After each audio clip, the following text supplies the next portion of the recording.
Portland City Hall. This is the Portland City Council afternoon session of February 6th, 2019. Carla, I feel like we were just here. I think we Could you were. call the roll and see if we've changed? Sure. Fritz, Here. Fish, Hardesty, Here. Udaly, Here. Wheeler. Here. First, Nick Fish is present. Nick Fish Fish. is in the house. Good afternoon, Legal Counsel.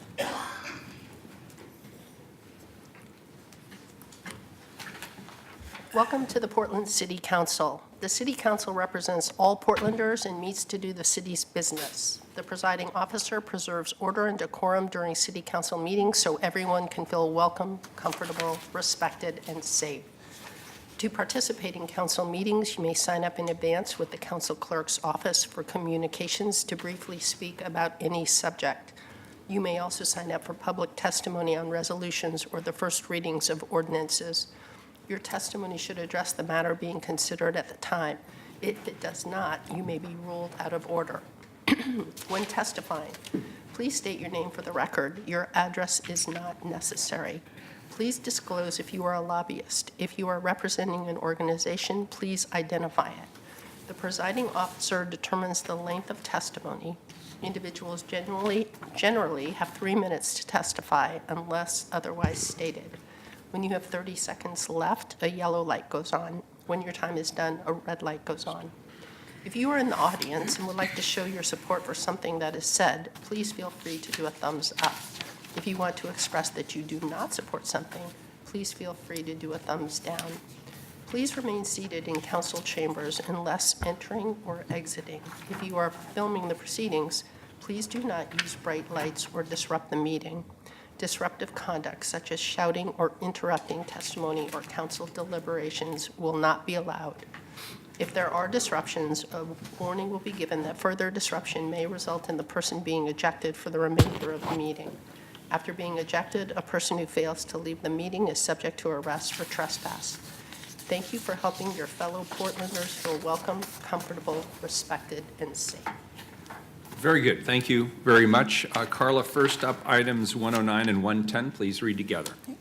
109, transmit report to the City of Portland on Portland Police Bureau officer-involved shootings by the Office of Independent Review. And 110, amend contract with OIR Group for the review of closed officer-involved shootings and in-custody death investigations to extend term and increase maximum compensation allowed under contract by $60,000. Very good. We'll start with Director Constantine Severe. Welcome. Good afternoon, Mr. Mayor. Good afternoon. Good afternoon, Mr. Mayor, members of the City Council. My name is Constantine Severe, Director of the Independent Police Review, a division of the City Auditor's Office, and I am here to introduce members of the OIR Group prior to their presentation to you on their latest report. The OIR Group members are Michael Giannacco, Julie Rulin, and Robert Miller. I won't belabor the introduction since they are not strangers to our city, and they have worked on police accountability issues in Portland since 2010. This report is their sixth report, and there was also a standalone report on the death of James Chassie that the OIR Group completed in 2010. Portland City Code requires that IPR hire outside experts to conduct reviews of officer-involved shootings and in-custody deaths that are closed. The reports are required to be released on an annual basis. Over the course of their time at the city, OIR has eliminated a backlog of closed investigations that at one point stood at 20 cases, which interfered with the timeliness of the recommendations provided by these experts. Under their current contract, which only required them to review 11 cases, OIR has reviewed 15. Fundamentally, these reports that OIR has put out represent the city's values of that all life is cherished and that all officer-involved shootings, in-custody deaths represent a great tragedy that we as a government can learn from. In keeping with these values, the city has entrusted IPR with hiring national level experts such as OIR to conduct their closed investigation reviews and their reports that are submitted to City Council and to the public. Since the first outside reports were hired by the city that were conducted by the Police Assessment Resource Center, PARC, there have been 11 outside reports, 7 done by OIR, 4 by PARC. All said, there have been roughly around 300 recommendations. The early PARC reports really focused on providing the nuts and bolts of the current accountability system. First, that all officer-involved shooting and custody deaths should be subject to not only criminal investigations, but administrative investigations. Back at the beginning of these reports, roughly a third of officer-involved shootings and custody deaths were not subject to an administrative investigation, which is the internal review that looks at whether the member's conduct was within the Portland Police Bureau's policies. Also, there was a need at the time, back in 2003, that all involved officers and relevant witness officers were interviewed, and that there needed to be better record keeping as to the course of the investigation and appropriate documentation as to what the Portland Police Bureau had done during these investigations. The recommendations by PARC and OIR have led to a significant amount of changes at the Portland Police Bureau. They've also led to more timely administrative investigations, the creation of the Police Review Board. They have also led to IPR serving as a monitor in officer-involved shooting cases and in custody deaths, the ability for IPR to review all officer-involved shootings and custody deaths, and our ability to approve the findings.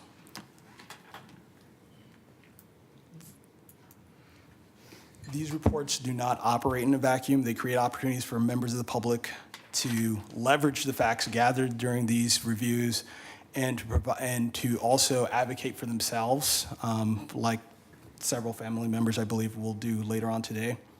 One of the issues with the outside reviews has been that historically there was a focus on making sure that the Police Bureau was able to conduct adequate investigations of these officer-involved shootings and custody deaths.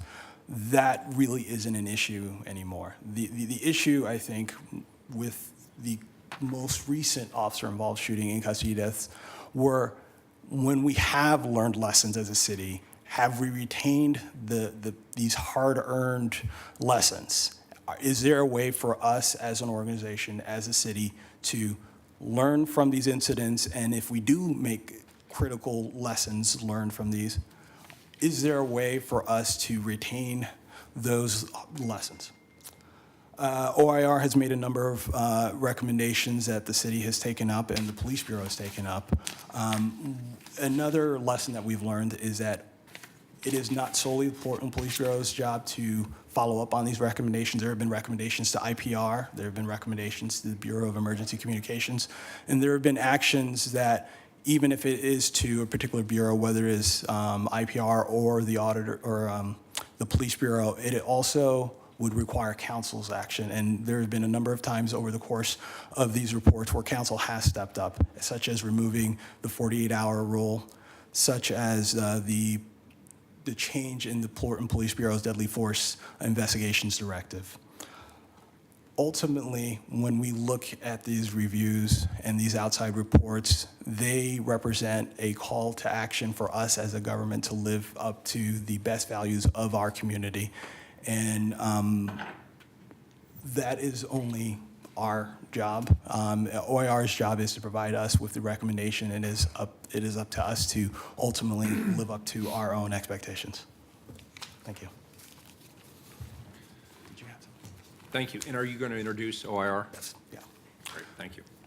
And Julie and Michael Giannaco and Mr. Miller are, you guys can come up.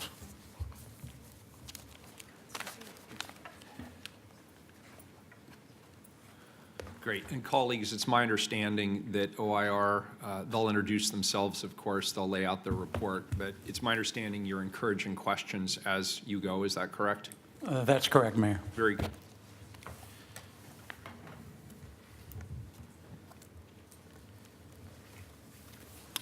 Mr. Mayor, Council, Portland public and other city family members that are in attendance today.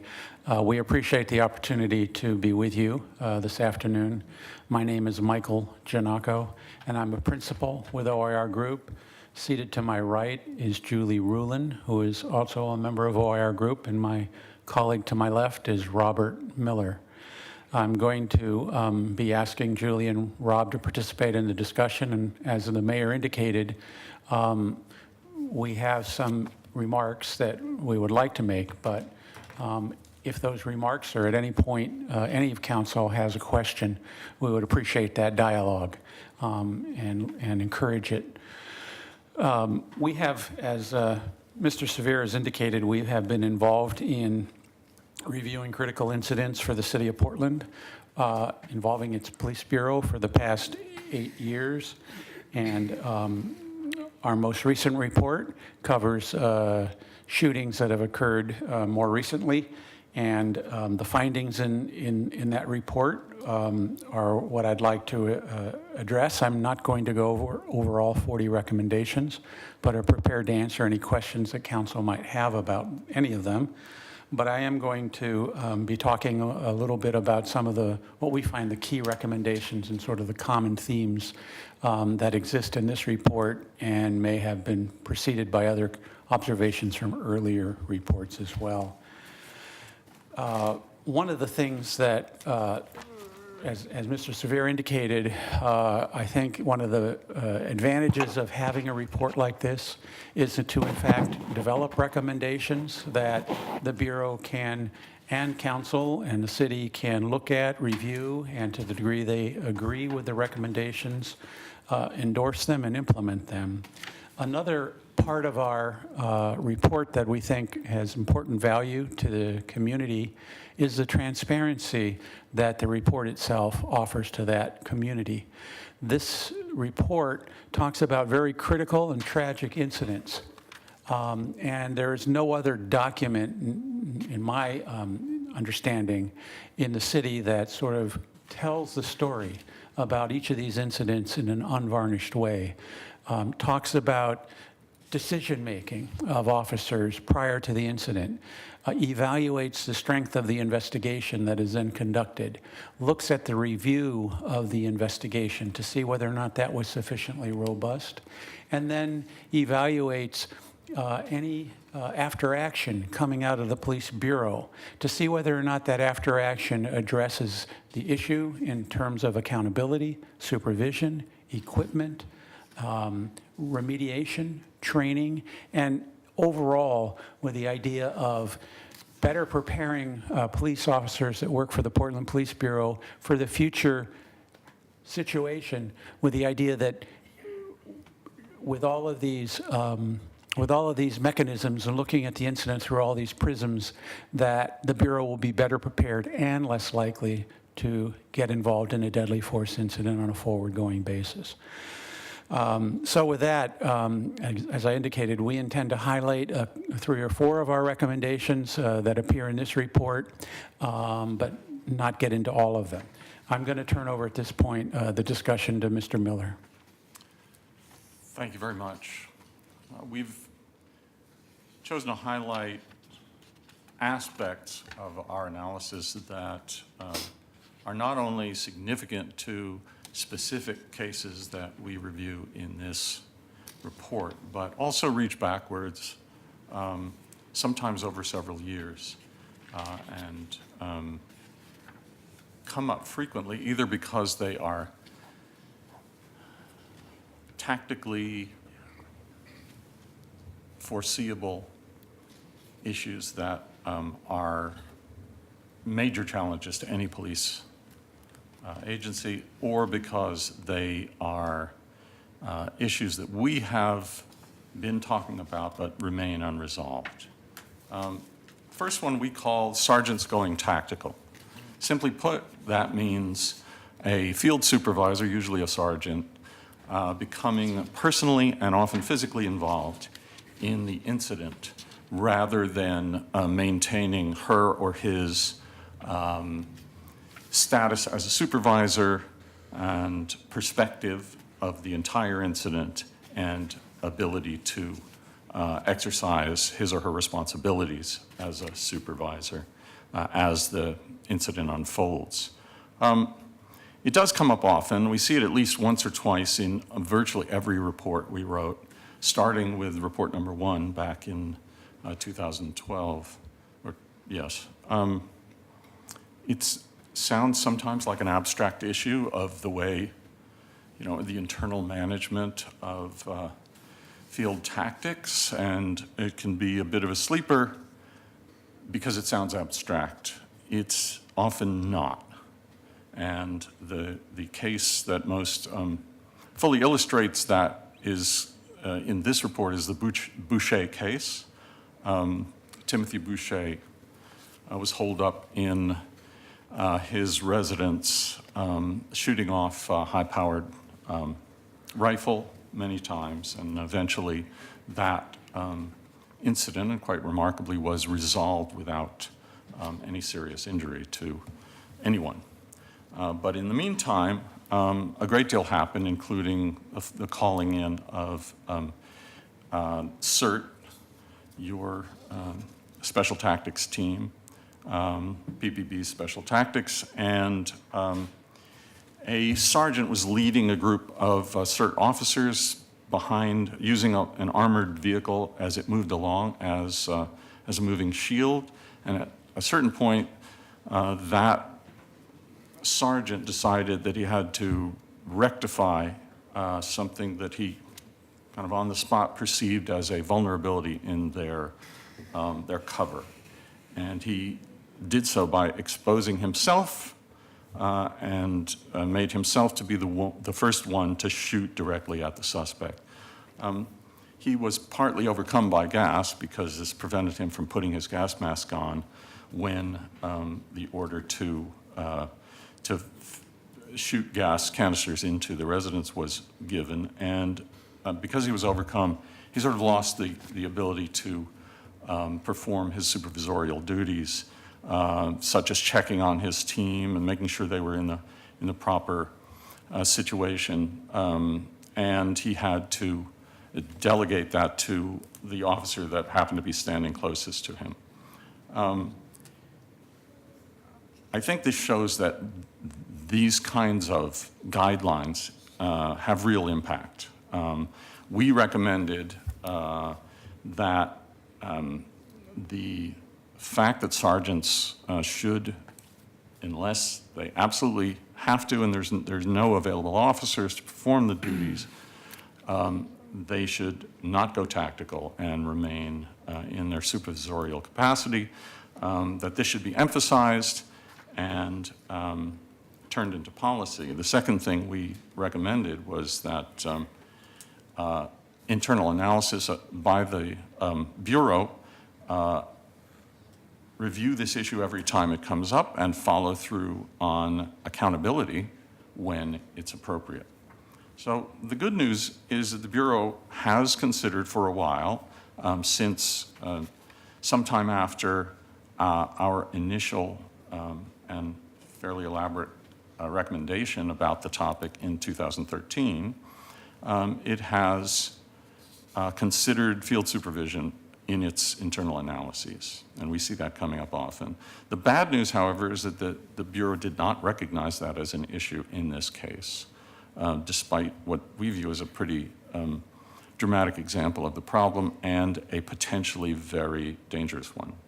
The better news, however, is that the Bureau is currently drafting a new policy directive to consider supervision and go steps beyond it, to lay a foundation that could serve as a basis for making decisions about the adequacy of the supervision and possibly an accountability piece if that's appropriate.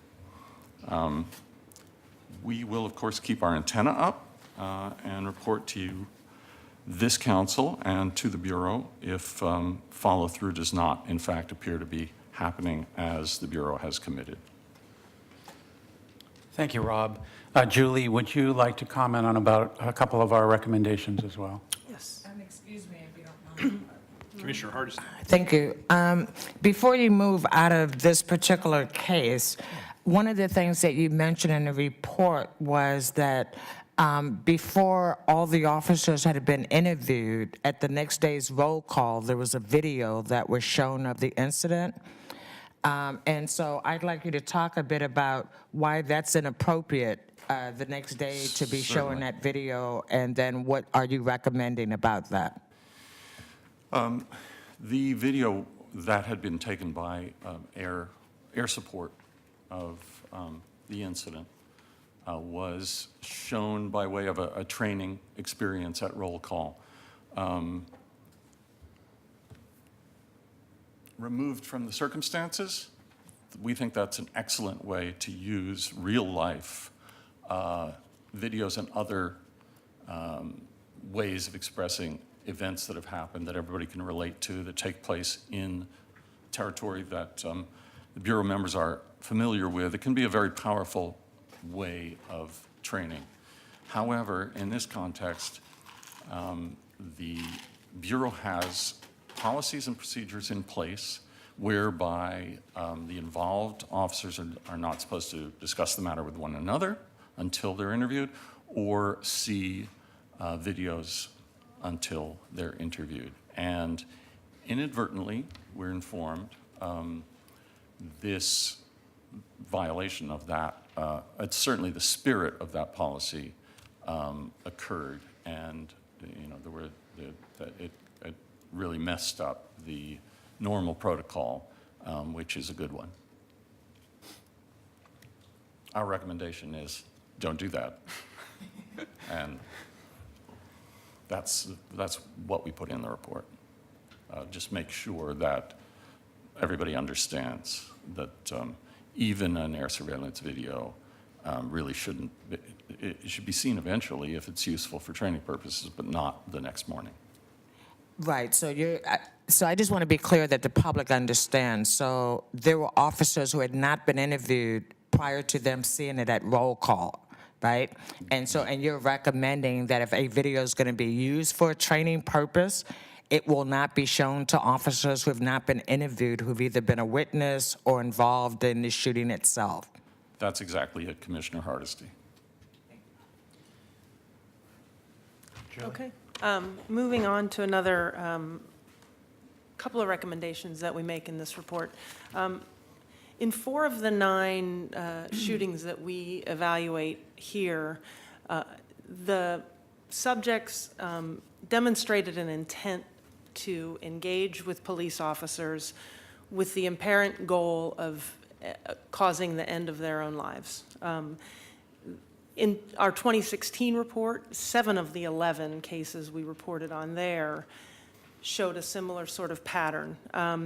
And in those cases, back in the 2016 report, we saw the frequent use of a term that's popular in general lexicon. We saw it used by the Police Bureau, and that is suicide by cop. It's not a phrase that we like because it tends to suggest that the outcome was inevitable, that the Police Bureau had no way of avoiding that outcome, and we recommended in 2016 that the Bureau eliminate the use of that term and eliminate that sort of language. And so we were pleased to see and grateful that the Bureau was attentive to that, because in the 4 cases that we evaluated for this report, we did not see that phrase used by the Bureau in any of its analyses of those incidents. Nonetheless, in one case, we did see in the training analysis, and that was the case involving Mr. Perkins, the training review said that Mr. Perkins' suicidal mindset left the officers with no other options than to fire.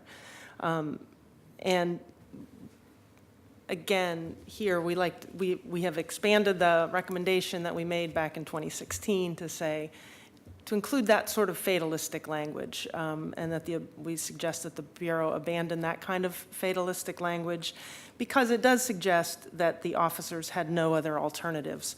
In other cases, we've seen similar kind of language, that the outcome was driven by the subject's actions.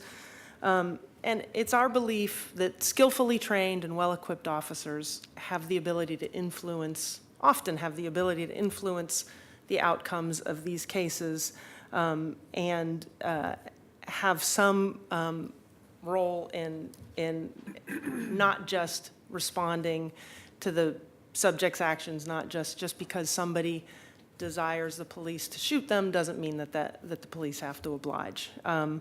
We have found that the Bureau... Excuse me, Yeah. the framing that you're making on this is an assumption that you're buying into the police assumption that somehow this person wants the police to shoot them. And so just the way you're just presenting it just makes it sound like, you know, the person was expecting that they were going to get shot by the police. And I think unless we know what the person's mental health state was, if we know all the factors that were involved, we cannot assume that the person woke up that morning and decided, I think I'll get shot by a cop. You're right, Commissioner. I think that when there's no way to know exactly what was going on inside a person's mind. What I'm talking about is sort of the objective facts that the officers see when they arrive on the scene. In some of these cases, we've seen subjects who are saying things like, come and get me, just shoot me.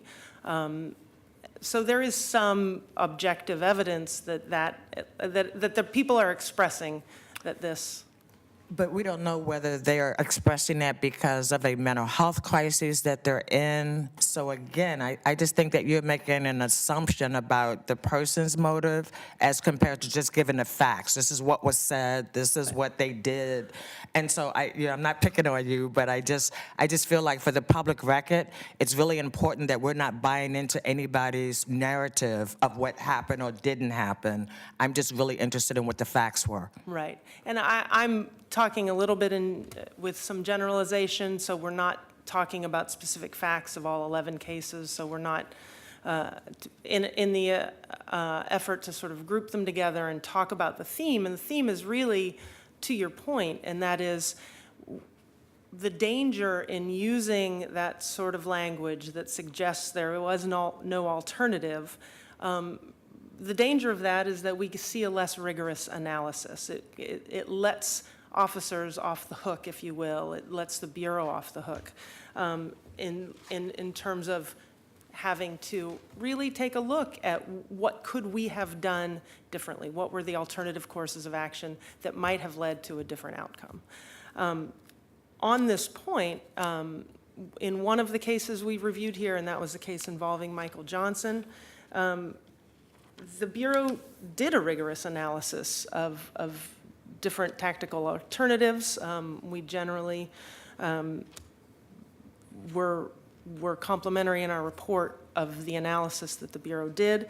And unfortunately, the medical examiner in that case found in his report and testified before the grand jury that the manner of death in that case was suicide. He did so based on the evidence he saw. There were suicide notes in Mr. Johnson's pockets at the time of the shooting. He had written some notes on his arms, on his body, indicating an intent to end his life. He had some hesitation marks on his arms. And the coroner, the medical examiner in that case, used that evidence to find that the manner of death was suicide. We were troubled by that for a couple of reasons. First, as we've said, about the rigor of the analysis and what that could lead to. But beyond that, there's some very real grand jury implications. The district attorney in that case still took the matter to the grand jury.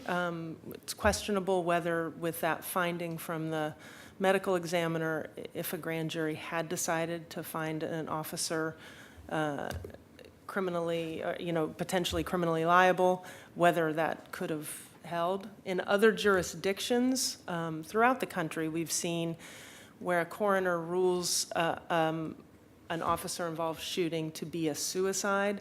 We've seen district attorneys say, great, we don't have to do anything further with this case because it wasn't, there could be no criminal liability for the officers.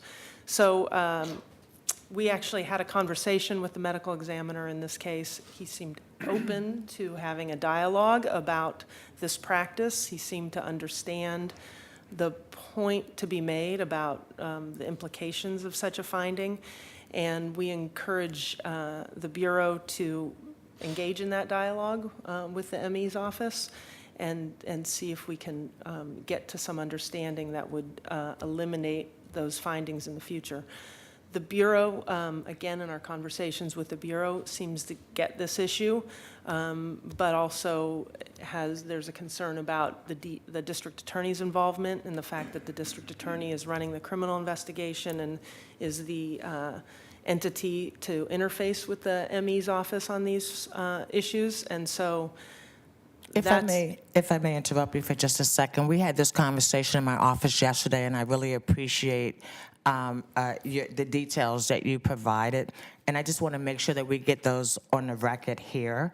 The last time I heard of the ME putting suicide when clearly there are bullet holes in someone who is deceased was in the case of Chris Kalanji. So explain how the DA gets involved in the medical examiner's determination. How does that happen when I thought that they were separate entities and actually should not be communicating at all? Well, I think the Bureau's point to when we discussed this issue was that the district attorney is, as the person who's ultimately in charge of the criminal investigation of the shooting, is the person to be interfacing with the medical examiner's office. The ME is the DA's witness at the grand jury, and so the Bureau's point was that they would like to involve the district attorney in any of those discussions. I just want to say I'm troubled that the DA is trying to influence the medical examiner before a true bill has been issued or before any additional public information is known. And so I'm not quite sure what we do as a city council. Do you have any recommendations on how we should respond to that? Well, I do think that as city leadership, that council could either back or support or be involved in a discussion with all of the criminal justice partners that this impacts, right? The Bureau is the investigative agency. The medical examiner has a role and responsibility about cause and manner of death. The DA is supposed to present this case and does present this case to citizens in the grand jury. Our point is that we don't think it's right, and we don't even think it's factually based for the medical examiner to make this decision. So I think if the criminal justice family got together and hashed this out and explained to the medical examiner the implications of this finding and how it could undo or upset the natural flow of investigative and prosecutive information, that would be helpful. And we think that you all as city leadership should maybe ask for a report back at some point to see how that discussion went. That would be my suggestion. I wanted to end our part of the presentation by just talking about two concepts in one that emanate from our discussion, from our report. And that has to do with the concept of action-reaction, and as it applies to, in particular, the killing of Qantas Hayes, as well as how the Bureau analyzed that concept.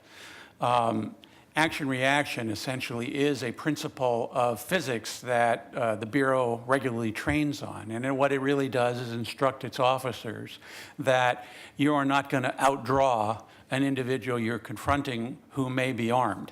And so since you can't pull out your weapon or train your weapon or shoot your weapon after the shots are coming your way, you're going to need to anticipate that and perhaps even take action when you see a threat begin to come, the hand into the pocket, a reach out from the pocket, potentially producing a weapon. And if you wait for that gun to be fired, that's going to be too late for your safety. And the Bureau also trains that the implications of that principle are that you have to the degree you can, when you can, respond in a way where you remain in a safe position, so that if in fact you make that observation or the individual you are encountering conducts themselves in that way, you will find yourself behind cover in a safe place, some distance away. Distance always provides more safety for the officer. And therefore, that action will be seen by you objectively as less of a risk to you, and you can maybe allow that action to go forward a little more before you feel the need to take action, meaning the use of deadly force.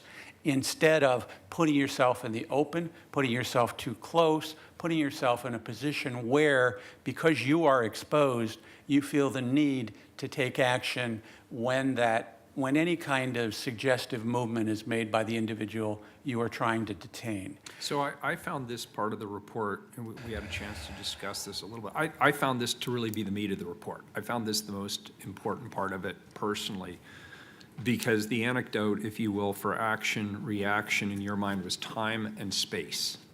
Could you talk a little bit more about that and what your Right. findings are and what your recommendations were? Yes, Mayor, and time and space is exactly it. In addressing a situation, provided you have both the ability to have the time and you have space or can create space, and I would add cover to that as well, and the ability to get behind an object so that the bullets will not hurt you if they come your way. All three of those aspects, if you have that, and in Hayes, they had that, then you should take advantage of those abilities and positioning in a way where you're in a safer place. The other thing that's important, Mayor, is if there's a supervisor on scene, and in this case there was a supervisor on scene, that supervisor should ensure that the other officers who are responding to this incident take advantage of time and space. And in this case, while they train that way, we are not convinced, because the Bureau didn't go through these mental gymnastics that I'm suggesting they ought to have, we are not convinced that the analysis sufficiently explored those other options. There are other issues as well coming out of that case, arguably conflicting instructions. That's another thing that a supervisor ought to be doing, you are the one, not the supervisor, but this officer is going to be the one that's going to be instructing the individual as to what we want the individual to do. In this case, the individual was in an alcove. He wasn't going anywhere, right? And obviously, the next thing for the Bureau to do is to bring him out from that hidden place and then safely bring him into custody. That mission failed. That's not what happened.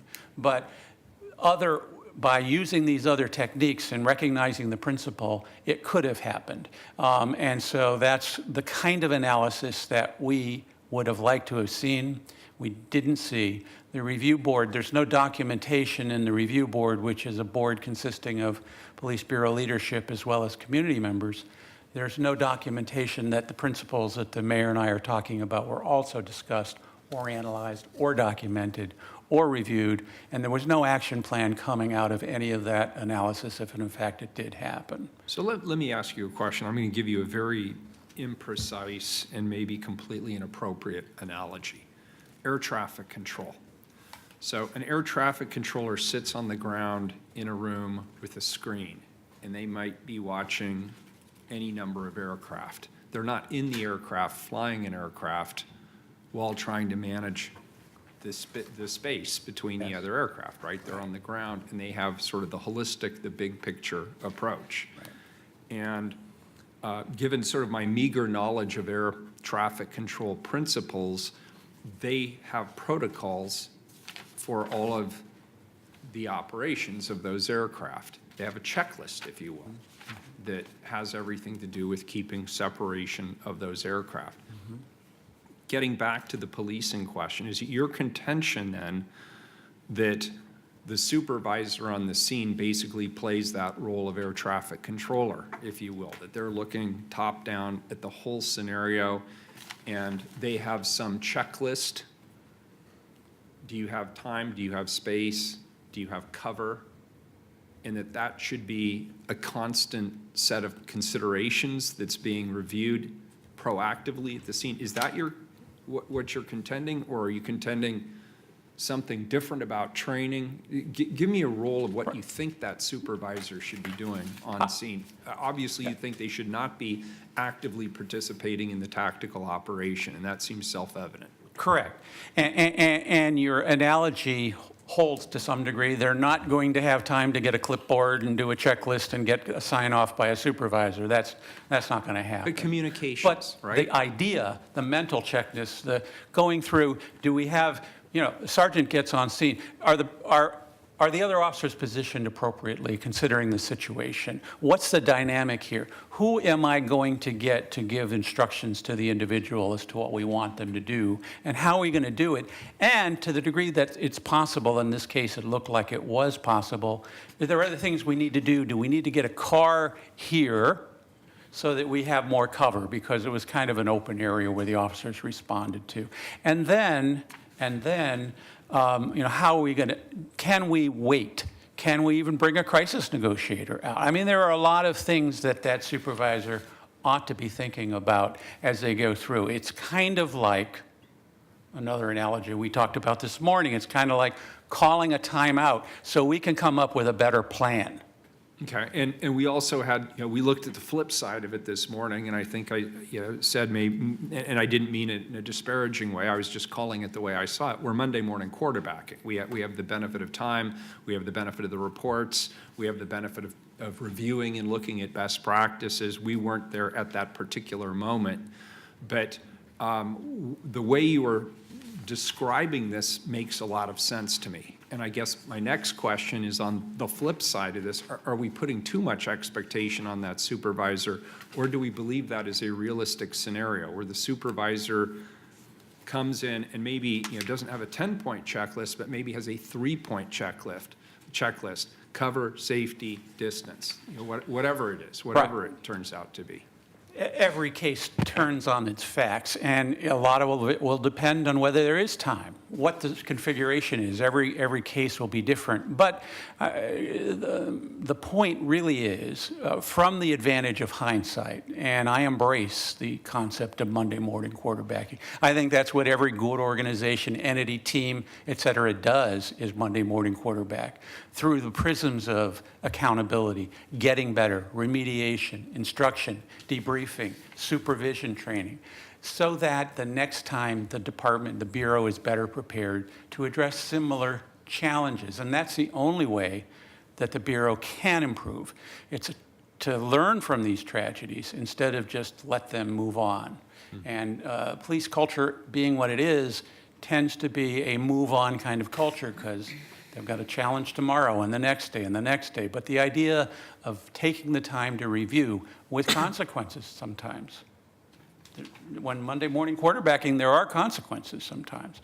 Some people get cut from the team, right?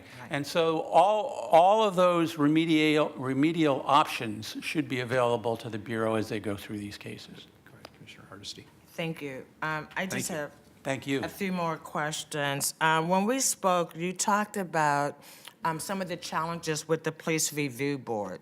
Would you be kind enough to share what we talked about yesterday as regard to the Police Review Board? Yes. The review board, when it was constituted, was cutting edge. I mean, it's a rare, and it still is rare, where most police agencies, when they have a shooting, it's paper review. A report is prepared by their investigative agency, it goes to the DA, and if the DA says it's fine, it's fine.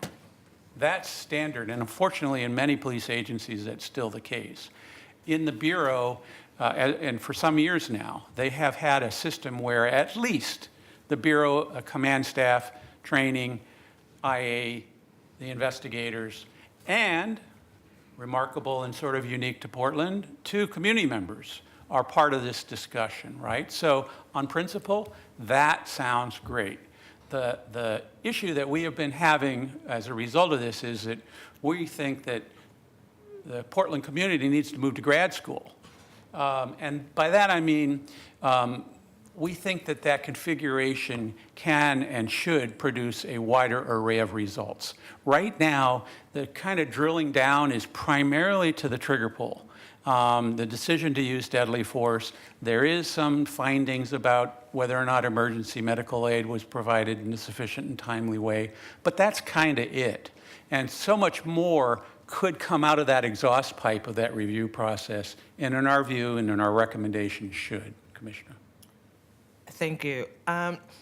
We talked about when witnesses are interviewed, normally they are videotaped.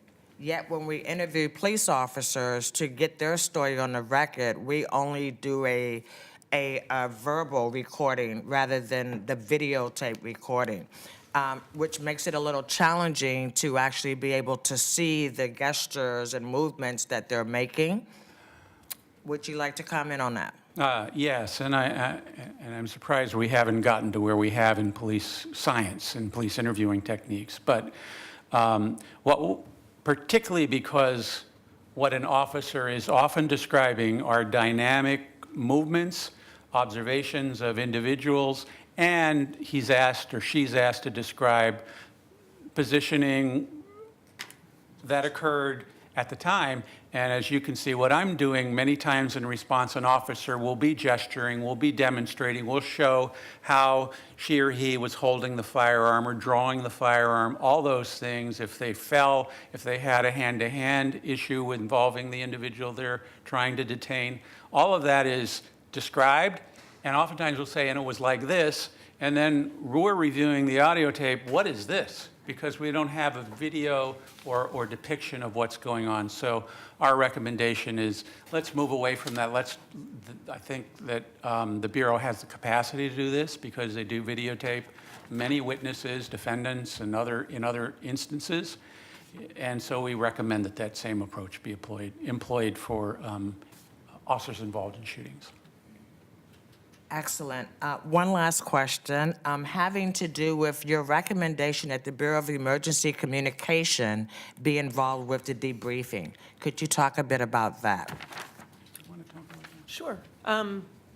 We have, over the course of our time reviewing these cases, sometimes come upon issues with the dispatch. And by issues, I just mean there are questions that come up in the investigation about whether or not things were effectively communicated to the officers. Was the right information passed on? A host of issues, and the Bureau of Emergency Communications has come up in a few of our recommendations over the years. And one consistent thing we have said, well, two really consistent things, has been when those issues arise, we think it would be a good thing to invite Bureau of Emergency Communications personnel to come to the Police Review Board so that those questions can be asked and answered in that forum in the spirit of kind of getting to the bottom of the entirety of the issue.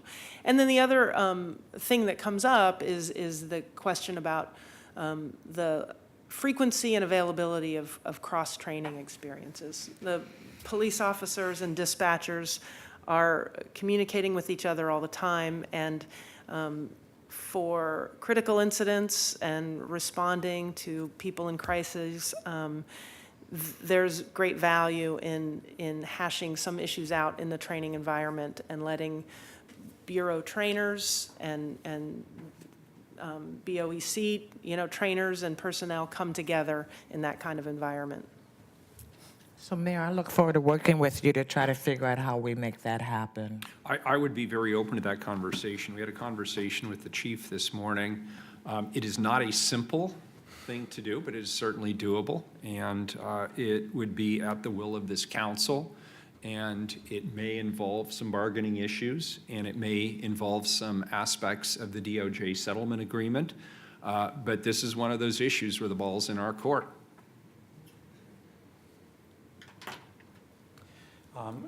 That is what we had proposed as far as initial discussion and dialogue, and we're obviously here to answer any other questions. I have a you might couple more questions, and then Commissioner Fritz, I believe, has at least one question.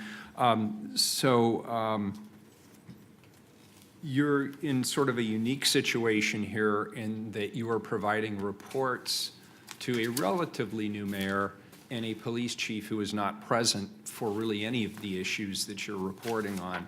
Nonetheless, as the police commissioner, it is very important to me, and I'm sure it is equally important to my colleagues, that the work prescribed in this report be respected. And so I'm curious to know what the reaction of the Portland Police Bureau was to your findings. And we'll, of course, have the opportunity to ask the chief as well. Yes.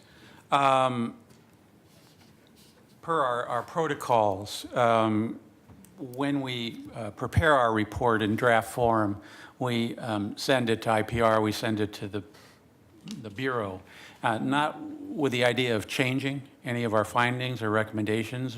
It's for two purposes. One, to fact check, make sure we have the facts right. And sometimes there are documents that we don't have that do alter things, not usually. But also to get the sense for how does this go, will this work? What do you think? Sort of get a preliminary read on how doable the recommendations that we made are. And we've been through a few leaders of your bureau because we've been around a bit. And I can say that particularly this last discussion, what we were impressed with was it was clear to us that every one of the participants on that phone conversation had engaged and read and thought about how do we develop an action plan in response to this report. That, I think, was different than other discussions in the past. The second thing, and maybe the more important thing, is that by the time we had that discussion, protocols were already being written. There had already been a commitment in their in-service, which is coming up next month, to do a lot of the training, and they've actually found a way to insert it into the training. I think that most of the in-service training in March will be OIR derived, which is fine with us because we think it's important to do it. And so that would be, proof is in the pudding. It's not there yet, Mayor, but I think that those are very optimistic signs that that the chief listens and gets it, and to the degree that she has authority, and she has a lot of authority to move this organization, intends to. Thank you. Commissioner Fritz, and then Commissioner Hardesty. And I notice the chief is in here listening intently. Thank you. You mentioned that your recommendations go to the Independent Police Review, they go to the Bureau of Emergency Communications as well as to the Police Bureau. Commissioner Hardesty asked last week, how many of your recommendations have been done? Do you have a tally of how many have been done? My understanding is that Commissioner Udaley. Close enough. Udaley. Yes. I know how to say it. I just didn't say it. Commissioner Udaley asked as a homework assignment of IPR to do that, and we did look briefly this morning through the compilation, the table that was prepared, and it appears that the acceptance rates in the 90% range. To the degree that there's true implementation, Commissioner, that remains to be seen. Well, that's it, because it's accept, accept, accept. Does that mean done, done, done? And so I hope that next time we'll get a list of what actually has been done, because I was struck that this report over and over again remarked on the 48-hour rule going away and how that needs to be implemented consistently. Right, and you're absolutely right. And sometimes it's impossible to know whether or not the recommendation is going to be implemented because the situation hasn't presented itself yet. You know what I'm saying? So, for example, we made some recommendations on this pit maneuver that stops high-speed chases. And as far as we know, there's not been a shooting connected to a pit maneuver since. So sometimes we're not able to give a definitive answer until the incident happens. And that might be a good thing. Thank you. I think it is a good thing. Commissioner, I'd be happy to share this with you. I want to thank Director Sevier for putting this together for me. Now I know what the expression on his face was at the meeting last week. There are 191 recommendations since 2010. There are only 3 items that the Bureau is in a disagreement on. There are many that are in practice or being attempted, but I have to say that the significant majority are simply have been agreed upon, but perhaps not implemented. Yeah, I think that's what I'd like to know, because Well, So and then there's a one other status. column I'd also like to add to that, and that is whose responsibility is it to implement the finding? And we had a little bit of a conversation about this on a separate, well, no, it was related to this, actually. It was the first reading of the ordinance last week. We have a responsibility as well. We have a role, and some of this can be changed by administrative fiat by the chief. Some of it, we have to chime in and we have to provide the support. Other pieces still have to be bargained collectively. So it's a little more complex than just saying the Bureau did or the Bureau did not. And I think it would be helpful for us as a council to have that checklist, and as OIR or any successor organizations come forward, we have that ability to actually say, what was the response and what was actually done, and who is to be held accountable for that action? if I might amend that just Commissioner, slightly. absolutely. The 6 elected, I'm sorry, yes, of course, the auditor. Yes. Absolutely, 6. And Director Sevier, of course, works for the auditor. I would say the other challenge is Thank you. we've had 4 police chiefs in the 9 years that we've been working with OIR. And just because something was implemented doesn't mean it stays implemented. There are several recommendations that you're making now that you've made over and over and over again, and every police chief has accepted it and implemented it. However, the outcomes have not stayed, right? And so I would love to have recommendations from Michael and the team about how do we make sure that the reforms that we are paying to achieve, we actually are able to maintain? And I'll give an example just for folks who weren't in our room when we were having this conversation yesterday. We talked about the 21-foot rule, where that used to be a common practice of Portland police officers to say, well, they had to shoot because somebody can, within 21 feet, stab you before you can pull your gun, point it, and actually shoot it. We've dispelled that myth to most Portland police officers. However, there was an officer interviewed as part of this report who actually alluded to the 21-foot rule. And so I am curious as to how do we ensure, as the people who the buck stops with, that once a police chief has accepted those recommendations, that they stay accepted? Well, Easy questions. no, not really, but let me take a stab at it. I really do think that, one, there's this principle, and I used to work for the federal government, so I can say this, but there's this principle with US DOJ, sort of, that departments or bureaus, agencies, policing can be fixed. Like, you can come in, do your work, monitor it for a few years, and then go away. And that, to me, just doesn't work. It's the police agency, police bureau is a living, breathing agency. Today's challenges will not be tomorrow's challenges. Leadership changes.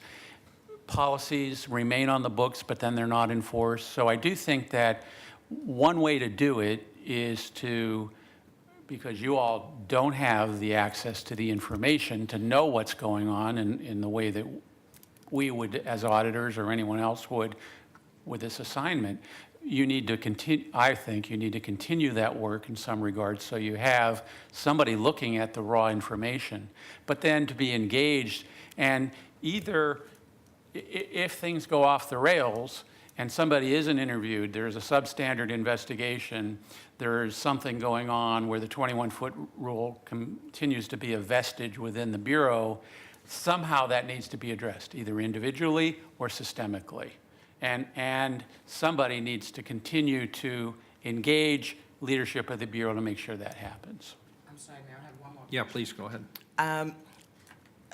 The report, your latest report shows that a couple of people were shot and killed as an officer was falling, and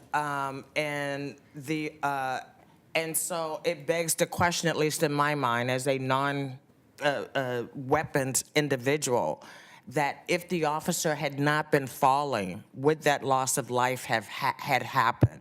And so one is can you tell from your investigation whether or not we are training Portland police officers in hand-to-hand combat, how to fall without actually, shooting your weapon? I mean, what do we do other than the taser, the dogs, and the real weapon with bullets in it? I think that overall, and this is a generalization, that the training is better than most police agencies do. That doesn't mean I was going to it's say, that's not giving me perfect. confidence, right? Perfect. Okay. But the thing about the dynamic of what happened in 3 of the cases is remarkable. That in this brief period of time, 3 cases occurred in which officers fell, and when officer falls, that officer is going to feel greater threat and have less options available, right? They can no longer create distance if they're on the ground. They no longer have time, and they no longer have a position of superiority, right? So it was remarkable to us, and I think eventually the Bureau indicated in our discussion that they had finally started to recognize that this was an issue. But I think by us highlighting it in service, they're going to really focus on this in March. It's high time. But, so did this come out of the Portland Review, the Police Review Board? No. No. And so when things come out of the Police Review Board, what happens to those? Not enough. Well, not enough comes out of the review board. And that's our point. More needs to come out, and then it needs to go to the chief for review, and assuming she agrees with the recommendation, somebody in her office needs to ensure that there's implementation. That's really not happening. Thank you. Very good. Thank you. Thank you. So, you. and OIR group will be invited back up later for questions subsequent.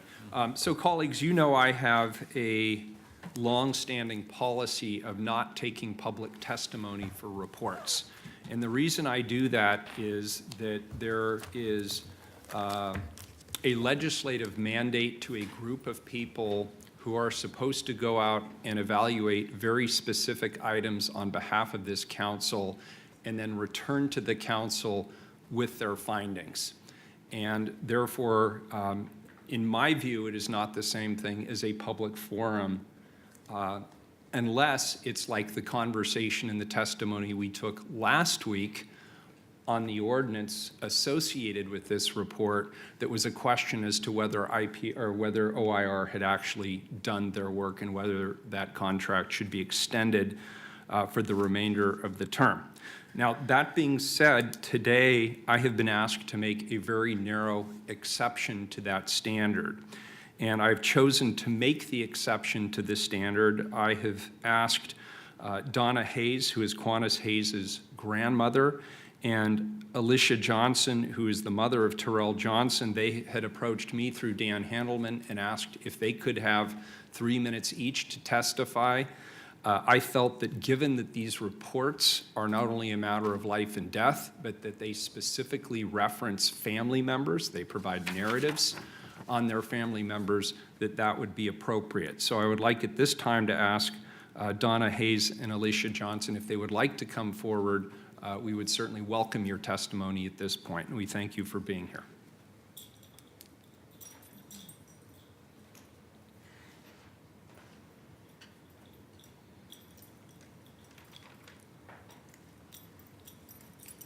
Good afternoon. Good afternoon. Alicia couldn't make it. Okay, thank you.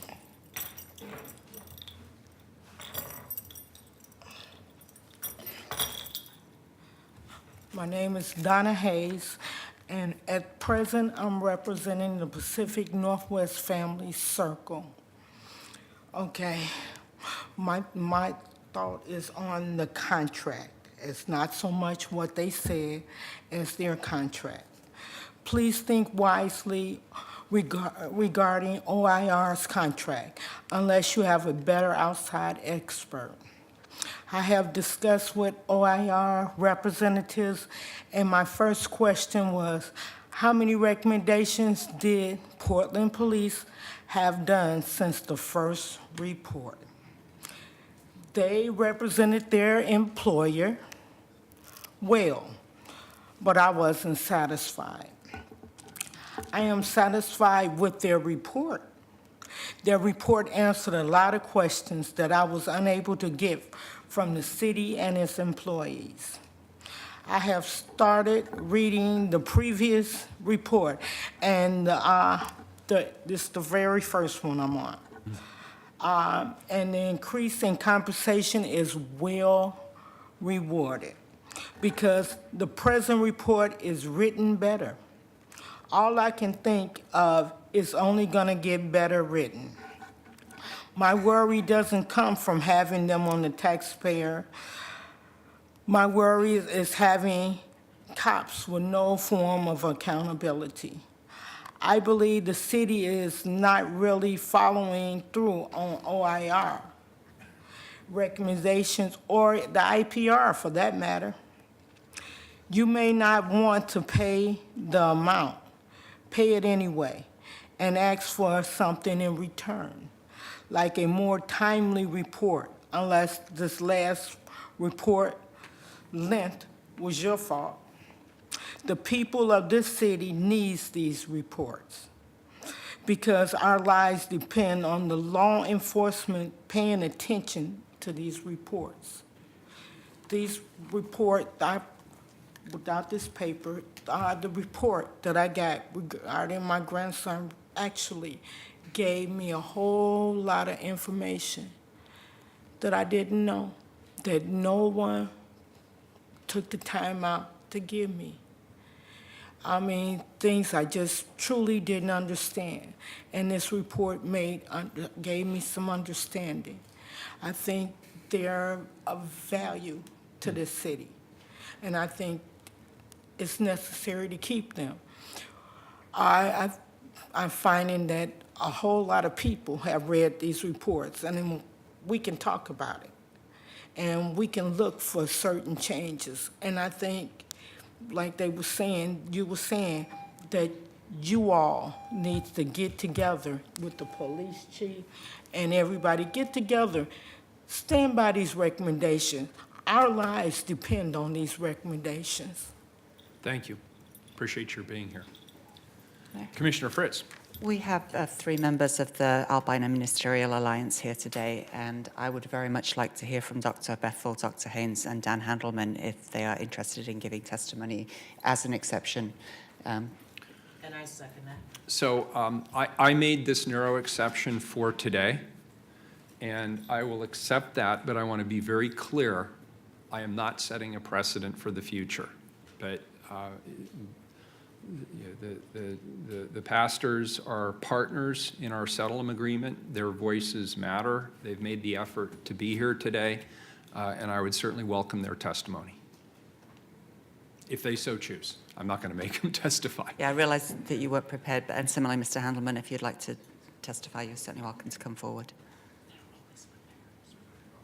Come on up, Dan. That was a request.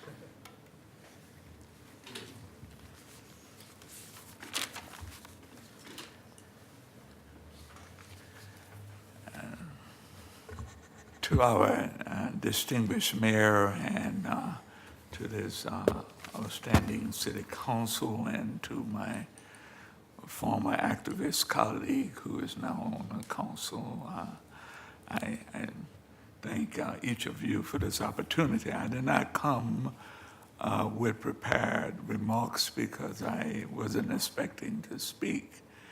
But over the last 12 years, from the Park report to the OIR reports, we have seen that process. And I think your questions today are questions that are critically important of not just receiving the report, but moving the report from paper to policy and practice, and then moving it into actually action and maintaining that in policy and practice.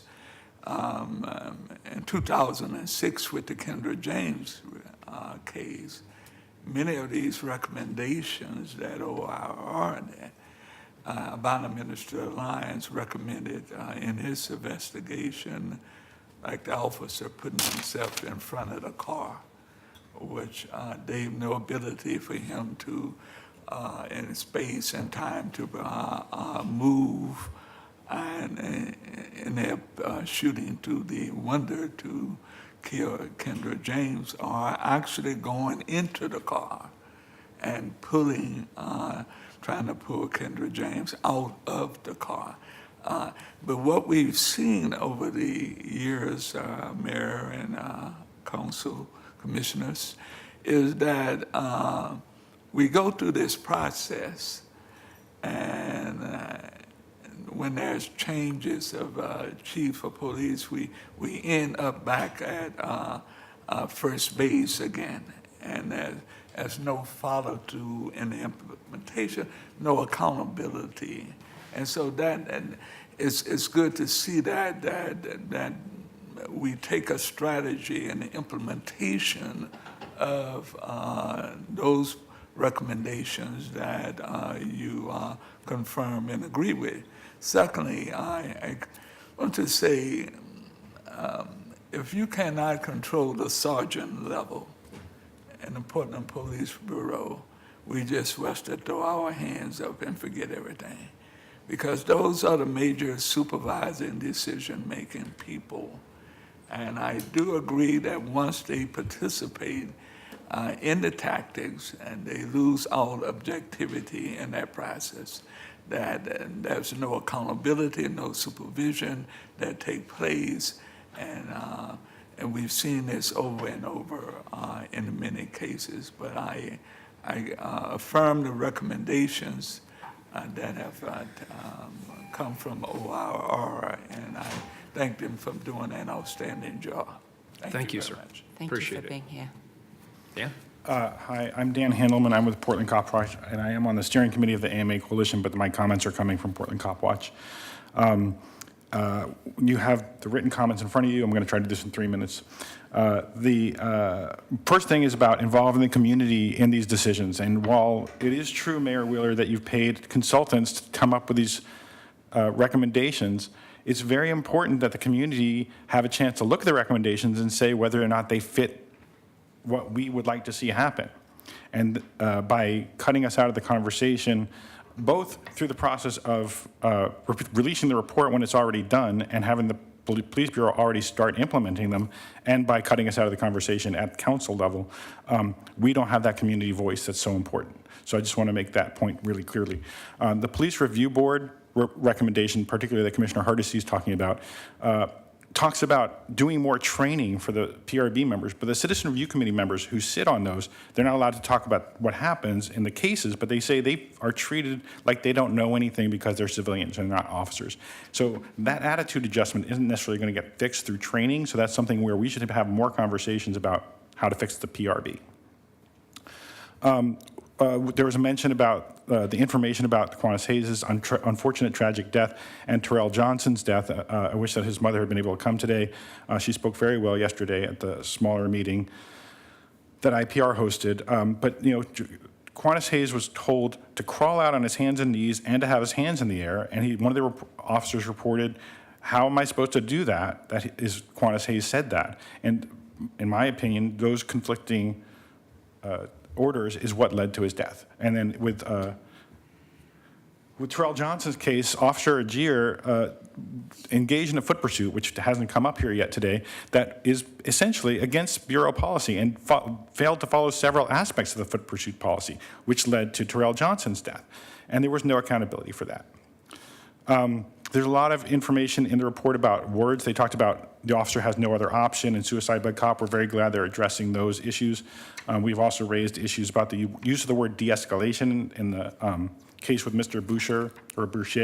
They said that he was, that an officer went to go get a less lethal weapon, and they described that as de-escalation, but I would say anytime you bring a weapon on, that's not de-escalation. It can be mitigation of force from a live weapon, but it's not de-escalation. There's multiple common sense violations that happened that weren't discussed either by the police review board or by commanders, and ultimately people weren't held accountable for them. As Dr. Haynes said, many of these recommendations are things the community's been saying for years. We do support just about everything that OIR recommended to you. We appreciate their bringing up the history of Portland's racism in their opening of their report this time, but we're in the context of multiple shootings of African Americans in the city since Donald Trump was elected, and we need to be talking more about that issue as well. Very good, thank you. And thank you for preparing written testimony as well. I appreciate that. Very good. Next up, Chief Outlaw, and I believe Captain Jeff Bell from PPB Internal Affairs are going to give the Portland Police Bureau response to the report. Thank you for being here. And Chief, in particular, I know you are probably going on close to 24-plus hours without sleep, so I particularly appreciate your being here. Good afternoon, Council, Commissioners.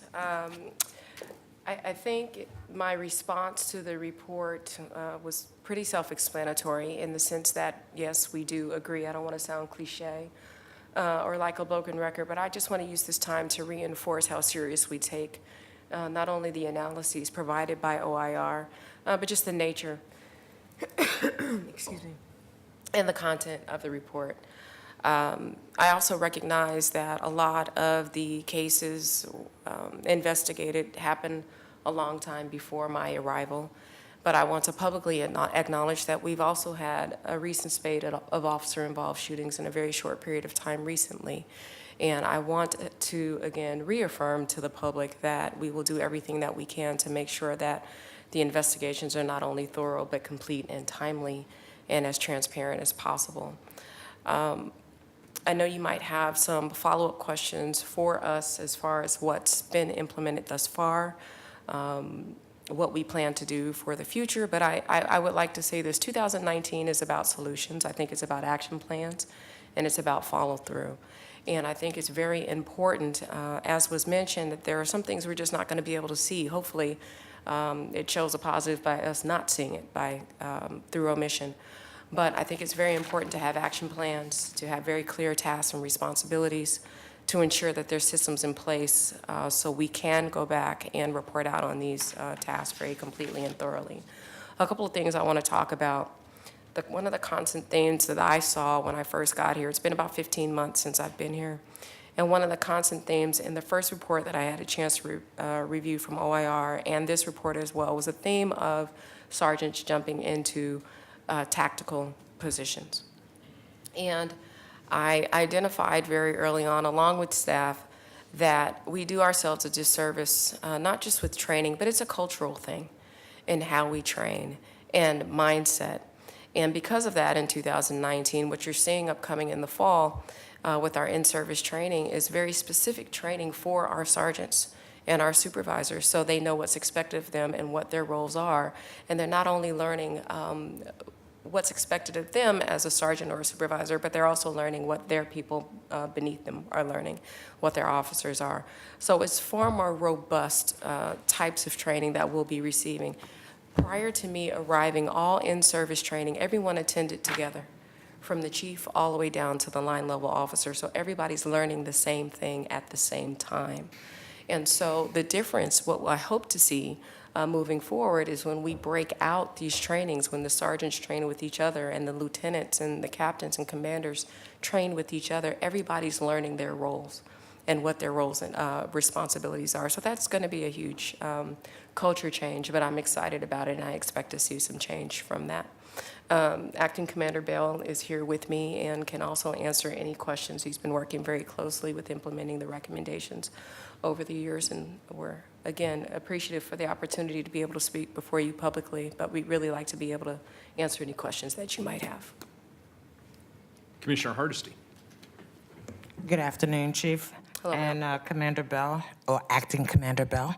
My question has to do with, Chief, it says that you said that we could not videotape officers And it was a collective bargaining agreement. Why would that be a collective bargaining agreement? It's my belief, and and I'll let you chime in as well, with the advice from the city attorney's office, anything that could lead to discipline of an officer is subject to negotiation or sitting across the table from the union.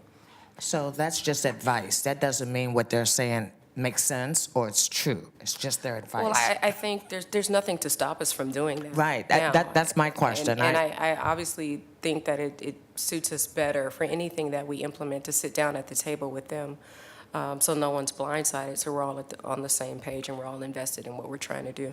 I appreciate that, Chief, because I do think that we have this mindset that we can't do anything with policing unless we're talking about the bargaining agreement.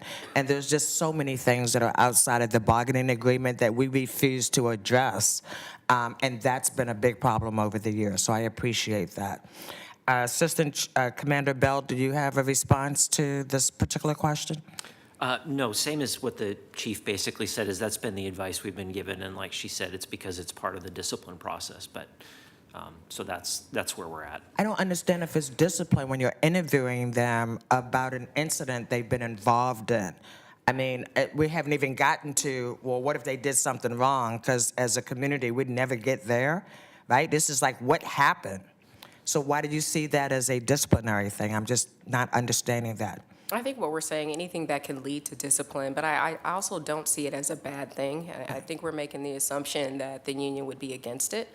A lot of what we're doing is, just making sure that we're working in alignment with contemporary best practices, and I think we'd be surprised if they were here at the table, whether or not they would be, supportive of that. I don't want to speculate and speak for them. Thank you, I appreciate that. My other question has to do with, are we still acting like we have a 48-hour rule? So what we are doing is we are going by what the city council enacted as part of our policy, that we interview officers within 48 hours of the incident. The OIR report appears to say that we go up to 47 hours in most cases, and then sometimes it's actually longer than 48 hours. I'm concerned because I don't think that was the intent of the city council. I think the terminology was that we would interview officers as quickly as possible after an incident happened. But I think the practice that we have found ourselves in is waiting until the 47th and a half hour before we do the interview. Is there an opportunity to change that so that we're actually interviewing as quickly as we possibly can, like we do with other witnesses to an event that would take place? So we certainly do have the opportunity to do that. Part of the reason why we do wait is because for our investigators, it's better for them to gather information before they ask those questions, and that's why we're doing it the way we're doing it now. Typically, those interviews are coming in, I would say, closer to like 36 hours after the incident, but I'm not sure. I'd have to look back at the list. I'm not sure that any of the incidents that they reviewed, I think just 2 of the incidents that they reviewed were immediately after the change in the policy. Well, yes, they did allude to over and over again, hoping that we will get more to there as soon as possible rather than sticking to the as late as we possibly can. Thank you for that. Could I jump in on that? Could we get some data on that? Because I'm not sure I agree that we've been in violation of the 48-hour rule. So rather than speculate, could we actually get the data back? Yeah, Thank you. that's easily Commissioner possible. Fritz. And on that note, there's nothing to say we can't interview them again, right? So why That's would true. we not interview them the person who's most involved, interview them right away, and then after they've had that time to settle down, have you thought of anything else that you would like to tell us about what happened? Or we heard this. I mean, I would absolutely, we paid a boatload of money to get rid of the 48-hour rule, and I expected it to be almost immediately that you would be doing those interviews, so I would really encourage you to think about doing that. Commissioner Udaly. I agree with Commissioner Hardesty and Commissioner Fritz on that item. That was a kind of confusing one for me because it didn't seem to really achieve our goal, but I believe in the report it does suggest that we should be conducting those interviews before the shift ends, ideally. I have two questions. I came up last week, it's come up again this week. We're required to have this outside audit of officer-involved shootings, sorry. But city code is not clear about who is responsible for ensuring that these recommendations are followed through on, whether that ultimately leads to them being adopted or not. And so I'm interested in, how we can work together to ensure that more of these 191 recommendations are, that the Bureau has largely been in agreement with, become part of our policy. Is it internal? Is it the council? Is it expanding the scope of work with the entity that we use to do the audits? And this is not a particular criticism of the Bureau. I think this is a citywide issue. I mean, we see so many items every year. We deal with so many different issues. We make great decisions every week, but without anyone holding us accountable, it's easy for things to slip through the cracks. I think we'd be great at taking the lead in that. Obviously, we could track, we can go through. We've already done that. Acting Commander Bell was very instrumental in putting together the spreadsheet that you have. Oh, thank you, Commander Bell. Given that we've already taken the lead on that, we can turn that into an action plan and then share that, and we can all come together and see if what we come up with is the best plan or if there's tweaks that need to be made. That sounds great. And so just, bearing in mind that some of these recommendations are not concrete steps so much as culture changes within the Bureau, and also, as was highlighted, some of them pertain to very rare instances, so we don't have opportunities to test them out. Yeah, So, but I think there's also ways, though, that we can show that we have proper systems in place. yeah, And whether it's the system, and then also, as what was alluded to, consequences or accountability. If someone steps outside, either at the individual level or if there's a systemic issue, we need to make sure that there's something in place to ensure that we catch it Yeah. and do something about it. and I had one more question, but Mary, did you want to weigh in on that? No, go ahead, Okay. please. My other question is, got Daryl Turner's rather incendiary response to this report. And in closing, he suggests that because you have approved all the recommendations, some of which may be subject to collective bargaining, that this represents a per se unfair labor practice under Oregon law. My understanding is when we accept a report, we're accepting a report. We're not, it doesn't constitute approval or adoption of the recommendations. So two parts, I guess.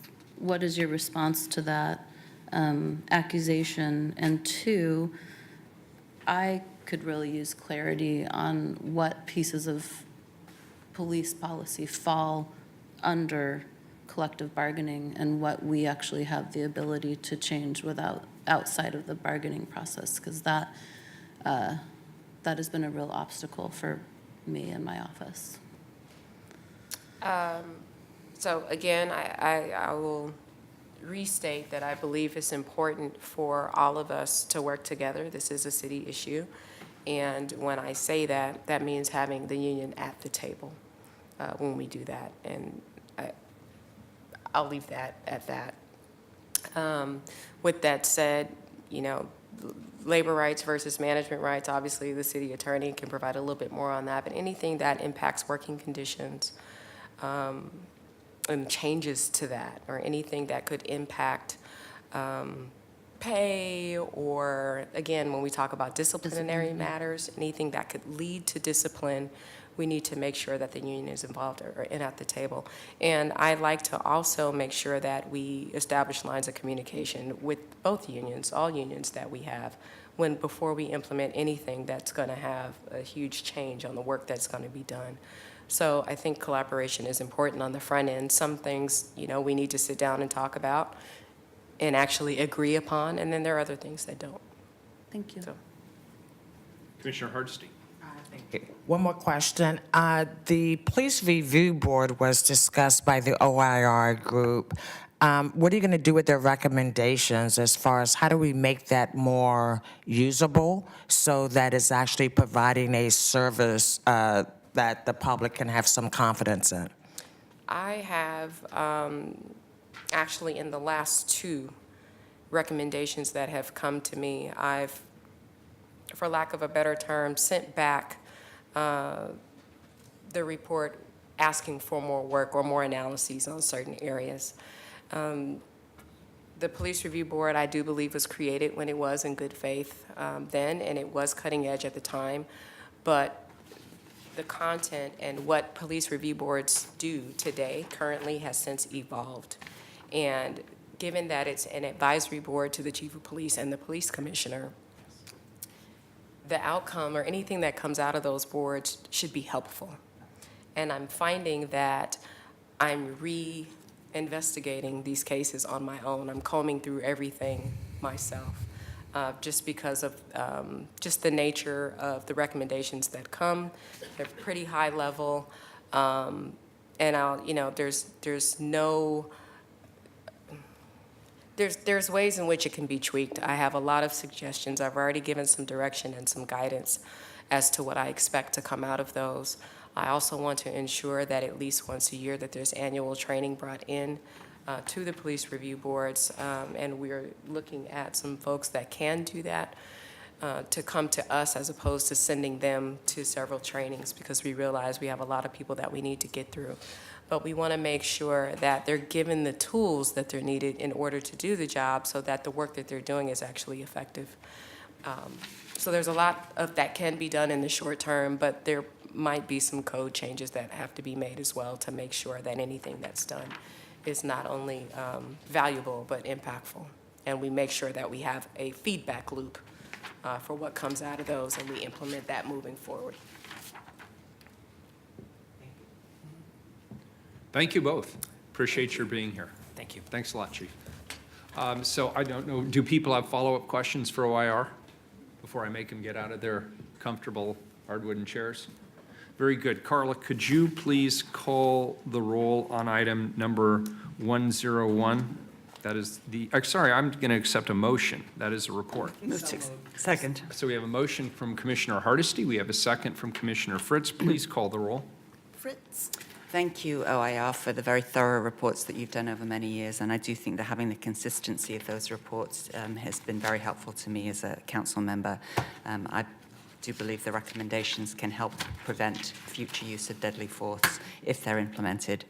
I do share the concerns that have been expressed by the League of Women Voters of Portland and others, including Cop Watch. While this report cited a few instances where the Police Bureau made changes in training or policy that contributed to improved outcomes, OIR repeatedly restated recommendations they had made previously because of similar problems they found in their latest review. I would like to see a progress report next year on responses to recommendations made over the past 5 years. What's actually been implemented, not just accepted, and has that made any difference? As was just discussed, I share the concerns that the Police Review Board does not seem to be functioning as effectively as it could be. I'm glad to hear the Chief has a plan for that. I admit I was absolutely shocked and horrified hearing about the video being shown as training so quickly that it was before some of the involved officers had been investigated. Not only does that potentially interfere with the investigation, but that to have an example of something to be used as a training so quickly when people are still investigating what went wrong. I'm just horrified when we had incidents at Oregon State Hospital, Oregon Health and Science University. We had it within a reasonable framework of time, that the discussion of what went wrong, what could have gone better, but not in the immediate trauma of something really awful just happened and let's all learn from it right now. So I do think that in addition to not having the officers see it, there needs to be a more thoughtful process for deciding what is used as a video for training.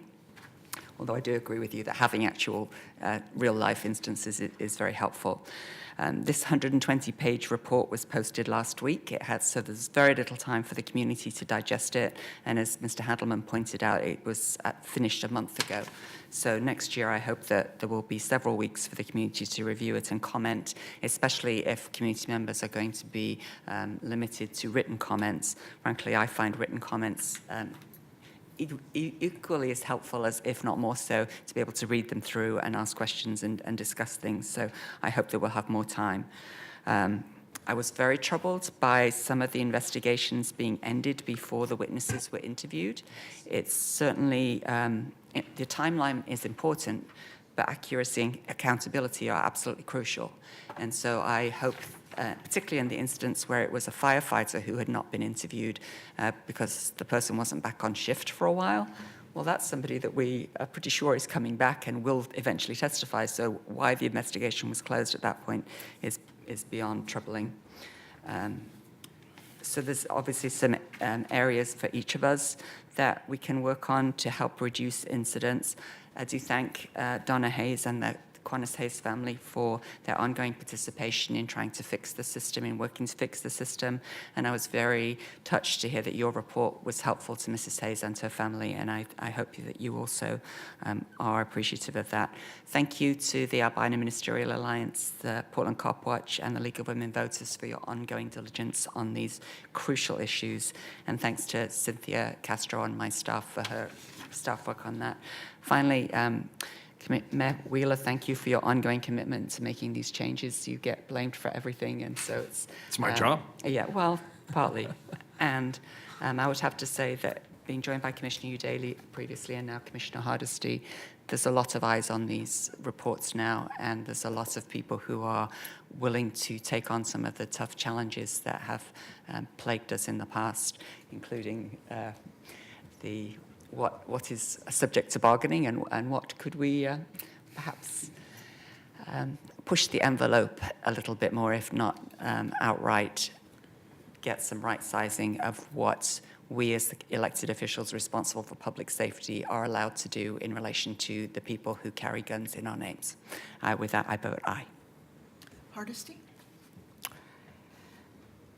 I always appreciate the thoroughness of OIR's reports, and I'm very grateful that we have built a relationship over the last 9 years that I can be brutally honest with you, and I don't have to sugarcoat what I say, and vice versa. I value the input that you've given. And what I've noticed over the years is that we make changes and then we slip back, and we make changes and then we slip back, and we make changes and then we slip back into some automatic response. I want to make sure I put on the record that legal advice is just that. It's legal advice. Just because the attorney recommends something doesn't mean that we're all obligated to do what that city attorney says. I think it is inexcusable that people lose their lives because somebody falls and they get scared when they fall, and then that appears to be within policy. And so I think that we've made some improvements over the years, but I can see areas that we've slipped back, and I'm very concerned that it just gets kind of rubber stamped. I'm happy to hear that Chief Outlaw is working on revising the Police Review Board, but I also would encourage her to look at all the advisory committees that the police has, because many of them were put in place under previous administrations that may or may not have reform in their mind. I also want to say that I'm very concerned that we have a practice that appears to emulate the 48-hour rule, even though we pretend the rule doesn't exist anymore. And so I'm hopeful to get more clarity to make sure that police have no more rights than a regular member of the public when it comes to being interviewed after an incident. And so I look forward to working with the chief and the mayor to make those changes happen. I also want to just give my heartfelt thanks to Mrs. Hayes for being here today. And it just kind of broke my heart to realize the best information she got about what happened to her grandson was because of the OIR group's report. We must do better and actually trying to assist community members in understanding what happens when their loved ones die at the hands of our police. I also want to thank my esteemed colleagues, Reverend Haynes and Reverend Dr. Bethel. And Reverend Haynes, I just want you to know I'm still an activist. I just happen to be on the city council, so I don't want that to change your mind. And thank you so much, Dan. And Mayor, I really appreciate you extending the courtesy today to others to be able to participate in this and know that my voice is one of one in a police department that works for everyone in the city of Portland and not at all critical of any individuals. But if our system is broken, it is our responsibility to fix it. I vote aye. Hardesty, I'm sorry, Udaley. Oh, I was Hardesty. You want me to go again? Udaley. Well, although she's gone and she's been thanked twice before, I have to begin by acknowledging and thanking Donna Hayes, Quantis Hayes' grandmother, for being here today and for continuing to demand that we do better. I took no comfort personally in reading about the death of Quantis Hayes. It was the most difficult part of this report for me to digest, but I take some comfort in knowing that it has helped the family in their process of grieving his loss. As we talk about these reports, it's important that we remember that we're talking about real people and not abstract policies. And so having family members here, I think is a real service to us as a council and to the community, despite how difficult it is for them. I appreciate the OAR's thoughtful approach to writing these reports. Even as members of the council, we often don't know about the specifics of what happened in officer-involved shootings, and there's often a lot of speculation and misinformation flying around in the public, and it's really hard to combat that if we don't have the information. There's great value to the transparency of having facts laid out in one place in this manner. I'm also going to be going back and reading previous reports. The questions I had last week continue to be at the forefront of my mind today. What is the value of these reports if we don't have clear mechanisms for tracking the implementation of the recommendations? City code is unclear. It states that the IPR director and the Citizen Review Committee shall address any policy-related or quality of investigation issues that would warrant further review. What does that mean? It obviously doesn't mean that we will implement all these recommendations. While we have adopted a few, and I appreciate the chief's comments, I still think we need to explore all the options we have in creating a more systematic approach to tracking progress on the recommendations. That may be internal, it may be external. I want to appreciate the Portland Police Bureau. They don't get a lot of praise, but OAR, despite some of the content of this report, had a lot of positive things to say about them. I think most importantly, how cooperative they were in this process. I want to commend the chief for her openness to OIR recommendations and for her responses to their most current recommendations, which was almost 100% agreement, I believe. I do have to take issue with the defensive posturing of the Portland Police Association's president, Darrell Turner. I didn't find his letter a helpful message to send as we are striving to improve our police bureau, reduce deadly force events, increase the safety of all parties, and mend the relationship between the police and the community.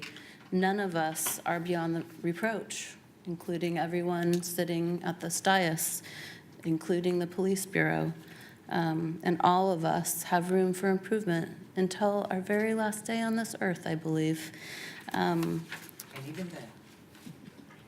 And perhaps beyond, who knows? I want to highlight a few of the issues that Mr. Turner raised and my impression of the report.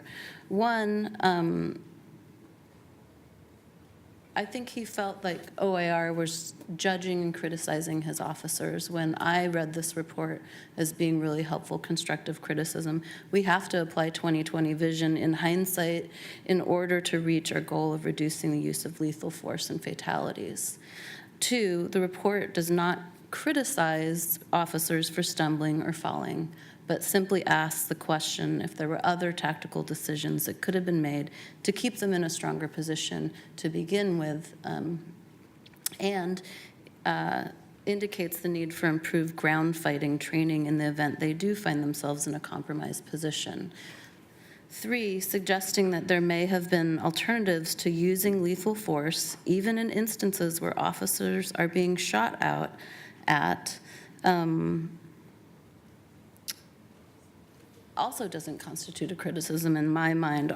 We know our officers face extraordinary challenges and must make split-second decisions. They certainly have a right to protect and defend their own lives, but lethal force may not always be necessary or the best or safest tactic given the circumstances, and that is simply what is detailed in this report.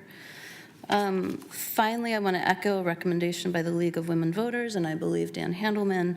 It's difficult to expect the public to digest and meaningfully engage with a 100-plus page report in 5 days over a weekend, so next time I would like to see the report made publicly available well in advance of the item coming to council. I want to thank Julie and her team at the OIR group. It was really a pleasure to meet with you yesterday. If we've met before, I apologize. I think it was the first.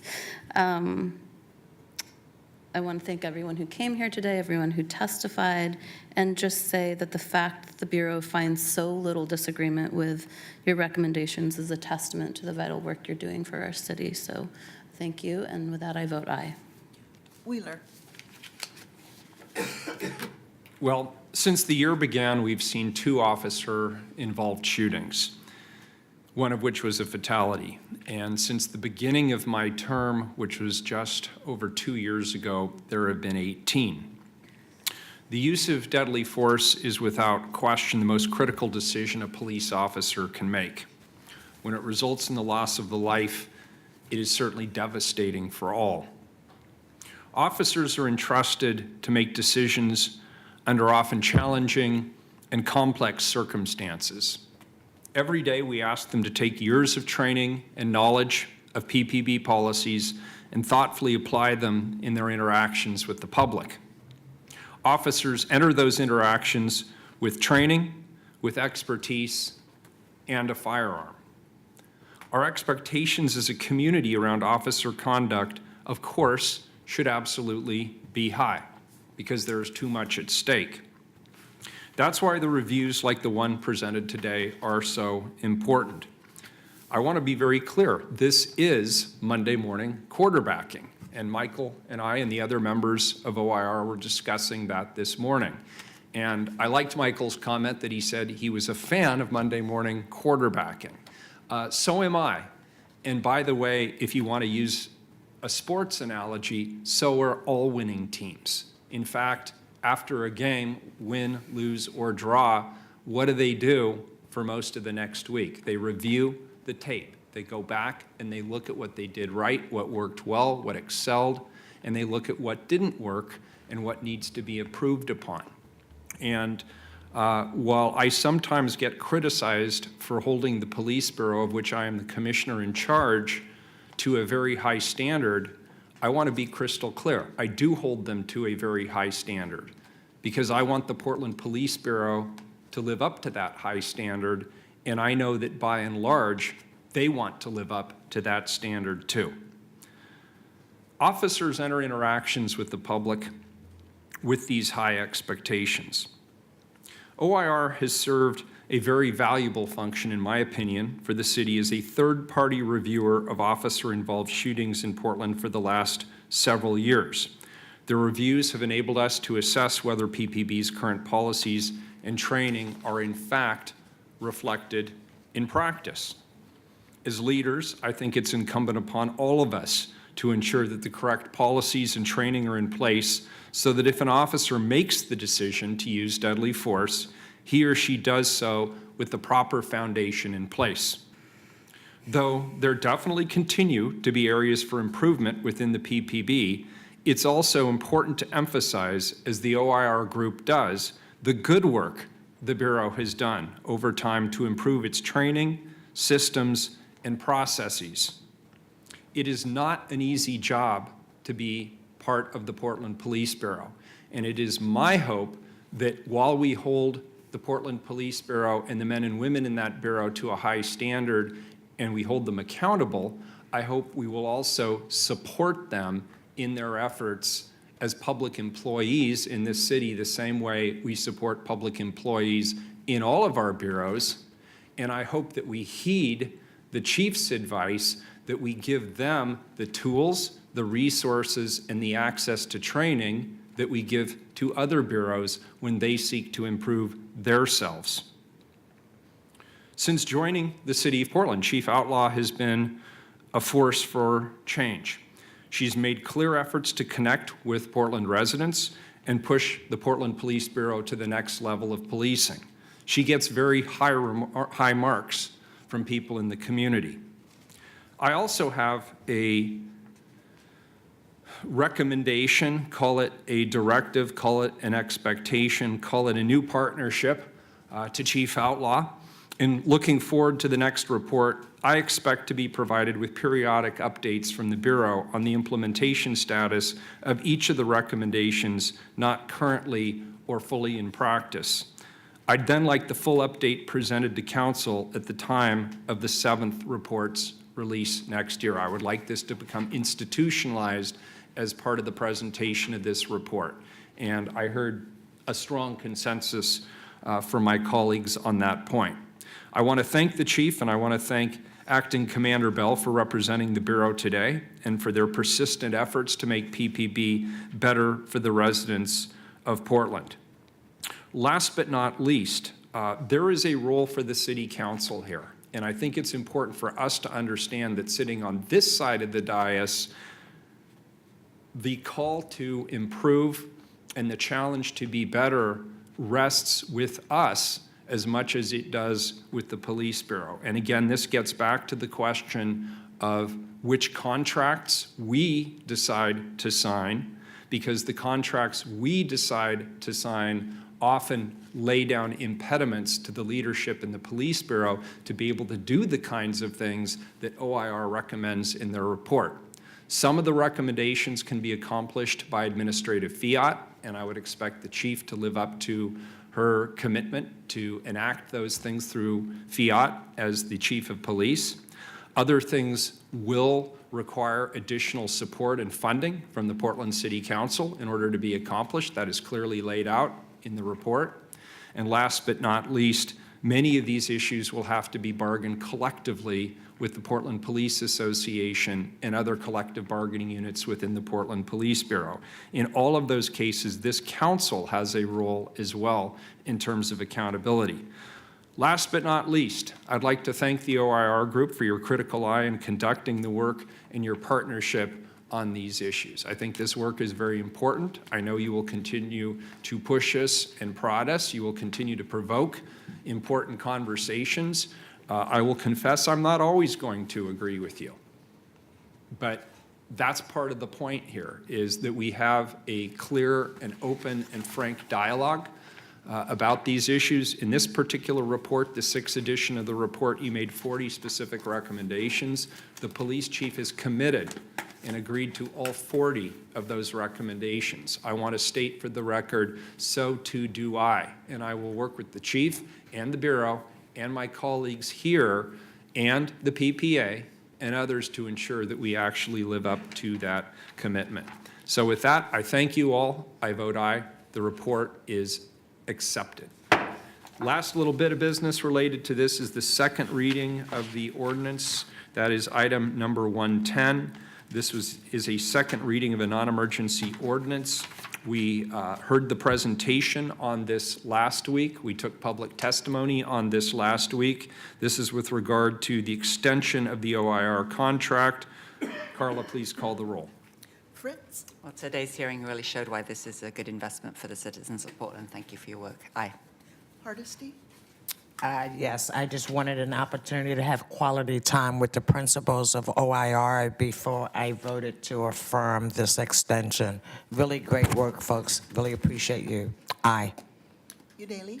Well, I hope your reports get shorter and shorter until they don't exist. Until then, really appreciate your service to our city. I vote aye. Wheeler? I like that sentiment. I support it. I vote aye. Thank you for your hard work. The ordinance is adopted. Have a safe trip home. Next item, 111. Appoint Yolanda Salguero to the Portland Committee on Community Engaged Policing for a term to expire on February 6, 2020. Nicole Grant, where are you? There you are. Come on down. And Yolanda's here, right? Yolanda stepped out to use the restroom. Of course she did. You have like All 5 right, so minutes. stall. She's Stall. been a gem and has been here for a very long time. Why don't we take a 2-minute, 5-minute break? We'll take a 5-minute break and we'll come on back. We're in recess.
back in session after a brief coffee break. Welcome back, everyone. Carla, did you read 111 yet? We did. Okay, very good. Go ahead, Nicole. Welcome. Thank you. Good afternoon, Commissioners. My name is Nicole Grant, Senior Policy Advisor for Mayor Wheeler. I'm here today with Yolanda Salguero, who was recently appointed by the mayor as a PSEP member. First, I want to thank her for her flexibility and time in being able to make it here for this council hearing and also introduce herself to you all. Today, we are asking you to confirm her appointment, as you did for the other members of the Portland Committee on Community Engaged Policing. Yolanda was previously an alternate and recommended for membership by the PSEP. As an alternate, she has been actively engaged in PSEP's work to date, having participated in the required training and retreat, and also having attended every PSEP meeting since the PSEP went live late last year. And a bit more about Yolanda, she works for Portland State University's Cultural Resource Centers. She's an advocate for students and supports student-centered cultural programming. Many of the students who access her resource center are first-generation college students of color. She also serves as a confidential advocate on campus, is trained in the dynamics of sexual and relationship violence, and provides support within the PSU Sexual and Relationship Violence Response Program. She has Yakima, Warm Springs, and Mexican ancestry. Although born in Portland, Yolanda was raised on the Yakima Reservation with her parents and two sisters. She earned an undergraduate degree in criminology and criminal justice and a Master of Social Work degree from Portland State University. She has worked for the National Indian Child Welfare Association, Oregon Health and Science University, Federal Bureau of Prisons, and the Portland Police Bureau. In her free time, she enjoys traveling, CrossFit, volunteering, and being in the community. And now I'd like to give Yolanda the opportunity to tell you more about herself and her interest in PSEP. Thank you, Nicole. I was really excited to apply for this position. Some of my previous command staff at Portland Police sent me the information as well as Nicole, so I kind of had multiple people telling me to apply. But I want to use my diverse work experience in police, corrections, and social work to not only advocate for our vulnerable communities, but also to build collaborations with Portland Police Bureau.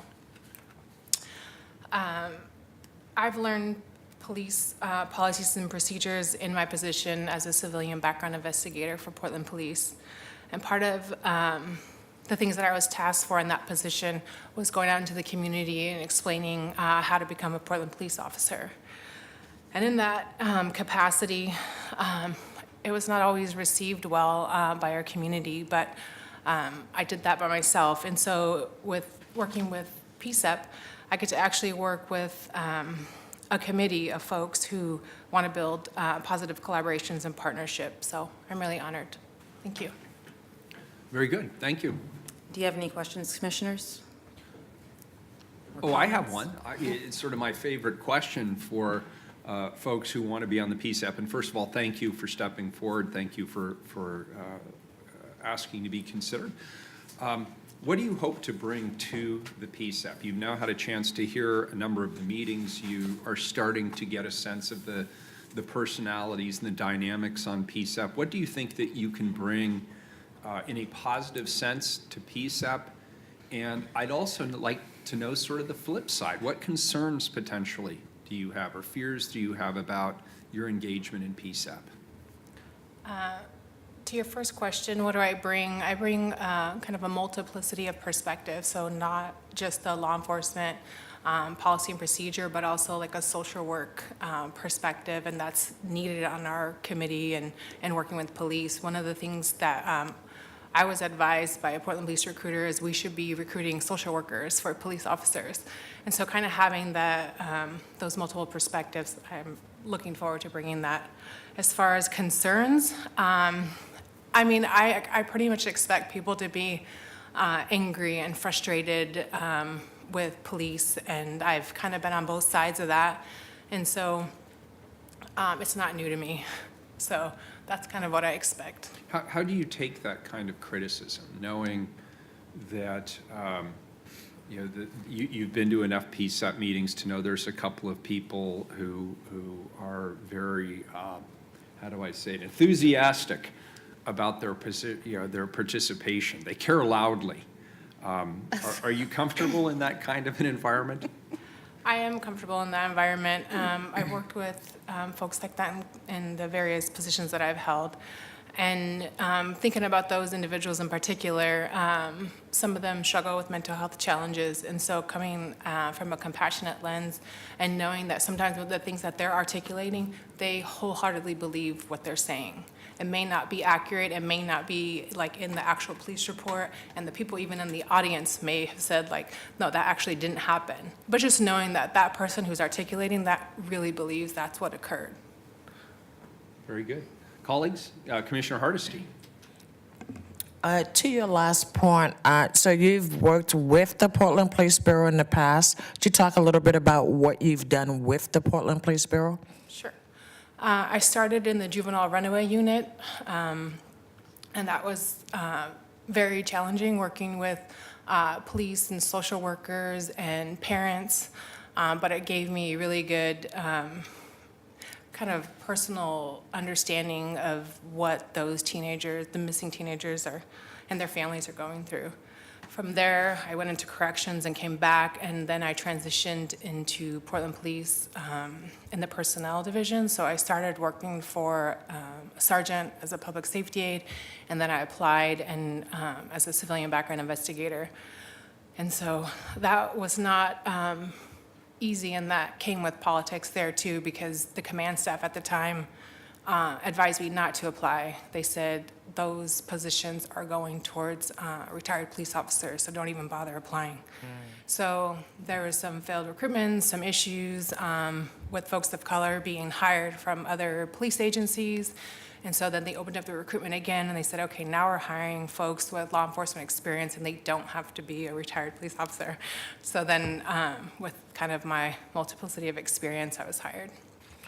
And so you have a lot of experience working within the police organization. What's been your experience working with grassroots community members? With grassroots community members, I've worked for the National Indian Child Welfare Association, and I worked for NEA with homeless youth.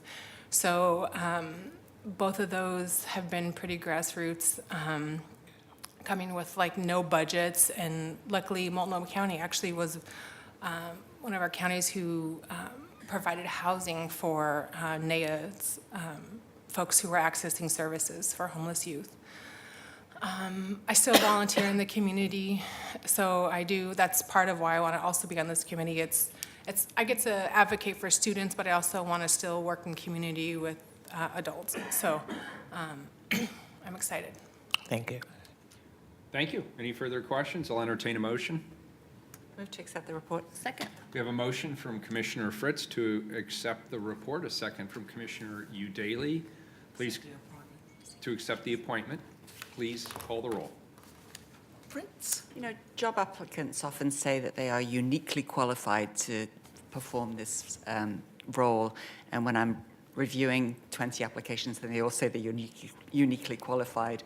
I tend to flip on. You really are uniquely qualified to be on this very important committee, and I very much appreciate your willingness to step up, because it is kind of coming into the government fold and being then responsible for helping to fix it, which sometimes people get impatient. So I appreciate your perspective and your patience and your willingness to serve. Aye. Hardesty? Thank you. Aye. Daly? Well, thank you for your willingness to serve. I probably could have used some of the background experience you had walking into this room. It might have helped me deal with the stress a little bit better, but aye. Wheeler? Well, I'm very enthusiastic about your desire to participate. And I'm always amazed when I read your biography, because you really do have a lot of unique experiences. I think you'll bring a fresh and important perspective to the group dynamic. And I think you understand how challenging and how important the work is that PSEP does. And so I personally could not be happier to support your appointment. I vote aye. The report is accepted. The appointment is confirmed. Congratulations. Thank you. Thank you. Did you want to take a photo? I see that in my notes here. Was that a yes or a no? Sure. Yeah. Great. With all of us? Yes. We'll take please. a get up and exercise break here for a moment in front. I can take it on my phone. Send it to you?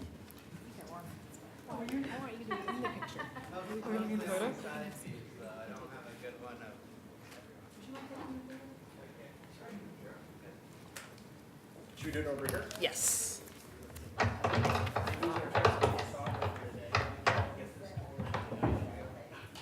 right.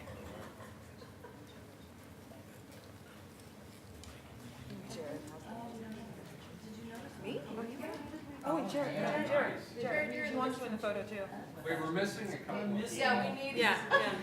So he's your phone. We know how we love you. Nick, why don't you get in the middle? Yeah, get in the middle.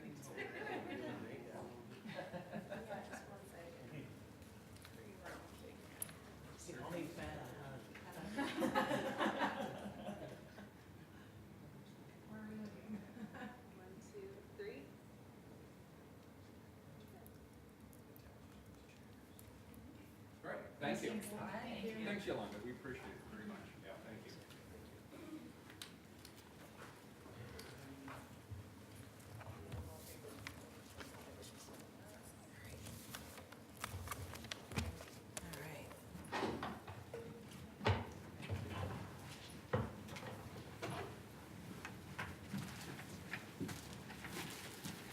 All right, next up, 112. Authorize cost-sharing intergovernmental agreement for levy-ready Columbia interim governance of $233,590 for fiscal year 1920. Colleagues, this ordinance would authorize a 5-year intergovernmental agreement between the City of Portland and other parties participating in Levy Ready Columbia, which is a collaborative approach to Columbia River floodplain management. At this point, I'm going to turn it over to Bureau of Environmental Services Director Mike Jordan to begin the presentation. Good afternoon. Thank you, Mr. Mayor, members of the Commission. Glad to be here today. Thank you for having us. With me today, as the Mayor mentioned, my name is Mike Jordan, Director of Bureau of Environmental Services. With me is Stephanie Halleck, who is the facilitator from Oregon Solutions, that's been working with the Levy Ready Columbia project for a few years now. Also with us is Colin Rowan, who is the project manager for Levy Ready Columbia. And I believe you started your day with Mr. Reinhardt today, so we wanted to bring him back for an encore. What a joy. Yeah. What a joy. Can't get enough of him. Mr. Mayor, members of the council, I realize that the hour is late and you have been through a lot today. You have the PowerPoint presentation before you. You also have the draft IGA. With your indulgence, we'll not go through the PowerPoint. I'll simply summarize some of the points that are cogent to the City of Portland, and we stand ready to answer your questions if that's all right, Mr. Mayor. Very good. It may be ironic that we're here today on February the 6th. February the 6th, 1996 was the beginning of a huge flood in the city of Portland. And 23 years ago, the levees held and the flood event did not cause major damage within the area where the levees protect. So we're here today to consider the third intergovernmental agreement that you've considered in the work towards recertification of the levee system. The city's been involved in the intergovernmental partnership since the Oregon Solutions Project was designated back in 2013. The PowerPoint you have really can be summarized in terms of a number of categories. It talks a little bit about where the project has been in the past. It has a listing of all of the partners that have been involved, and they are myriad. The signatures to this, I can't remember exactly how many, but we have 11. There will be 11 signatures to this intergovernmental agreement. There is a slide in the deck that talks about the risks of flooding, both to property, economic value, essential infrastructure, and residences within the area. The slides also talk about the reasons that we're pursuing a new district formation to replace the 4 drainage districts that have been there for since early in the last century. They were formed originally to protect farmland, both from flooding and to reclaim the farmland for productive use back in the day. There aren't as many farms today as there were then, but we have many other uses in the area. There is a slide which talks about the projects that we believe may be necessary for recertification of the levees. They are throughout the levee system. However, it is worth noting that the most expensive of those projects may be the reinforcement of the railroad grade at the west end of the districts, which was the place where the failure occurred in 1948, which destroyed the city of Vanport. And lastly, there is a slide there which talks a little bit about where we're going from here. So very briefly, we have currently a feasibility study going on that is being funded by the Army Corps of Engineers. It will actually get to a place where, with local input, will get us to a recommended number of projects and types of projects that need to be done for recertification. We are hopeful that ultimately, when that study is completed, those projects can be submitted for potential federal funding, or at least a share of the funding can come from the federal government, potentially. At that time, we would know more about what the local obligation would be.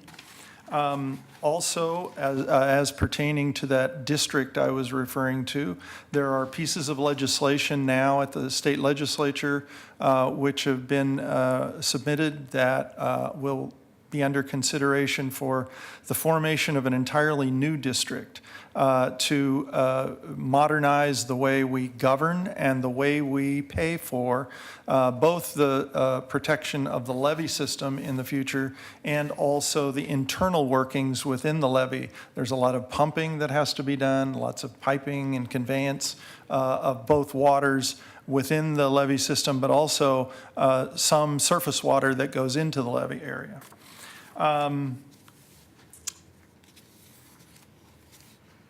With that, I think I would say that the reason the city of Portland needs to be so involved in this and needs to continue to participate is that, A, we believe it will take a number of years to both form a new district, put a new finance system in place, and be able to do the work that's necessary for recertification of the levees.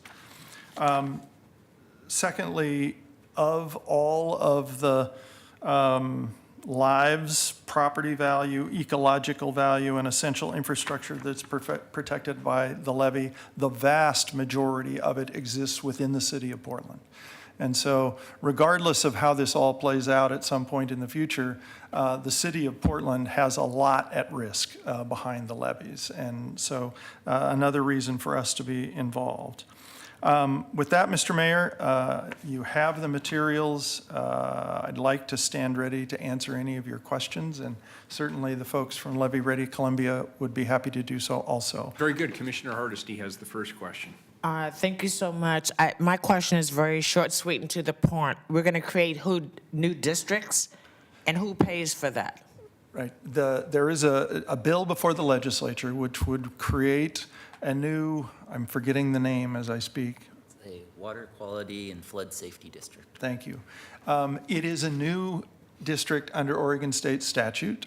It would have the authority to create a utility, and that's the key for the power of this new district. The current funding mechanism under the existing districts is an assessment on property value.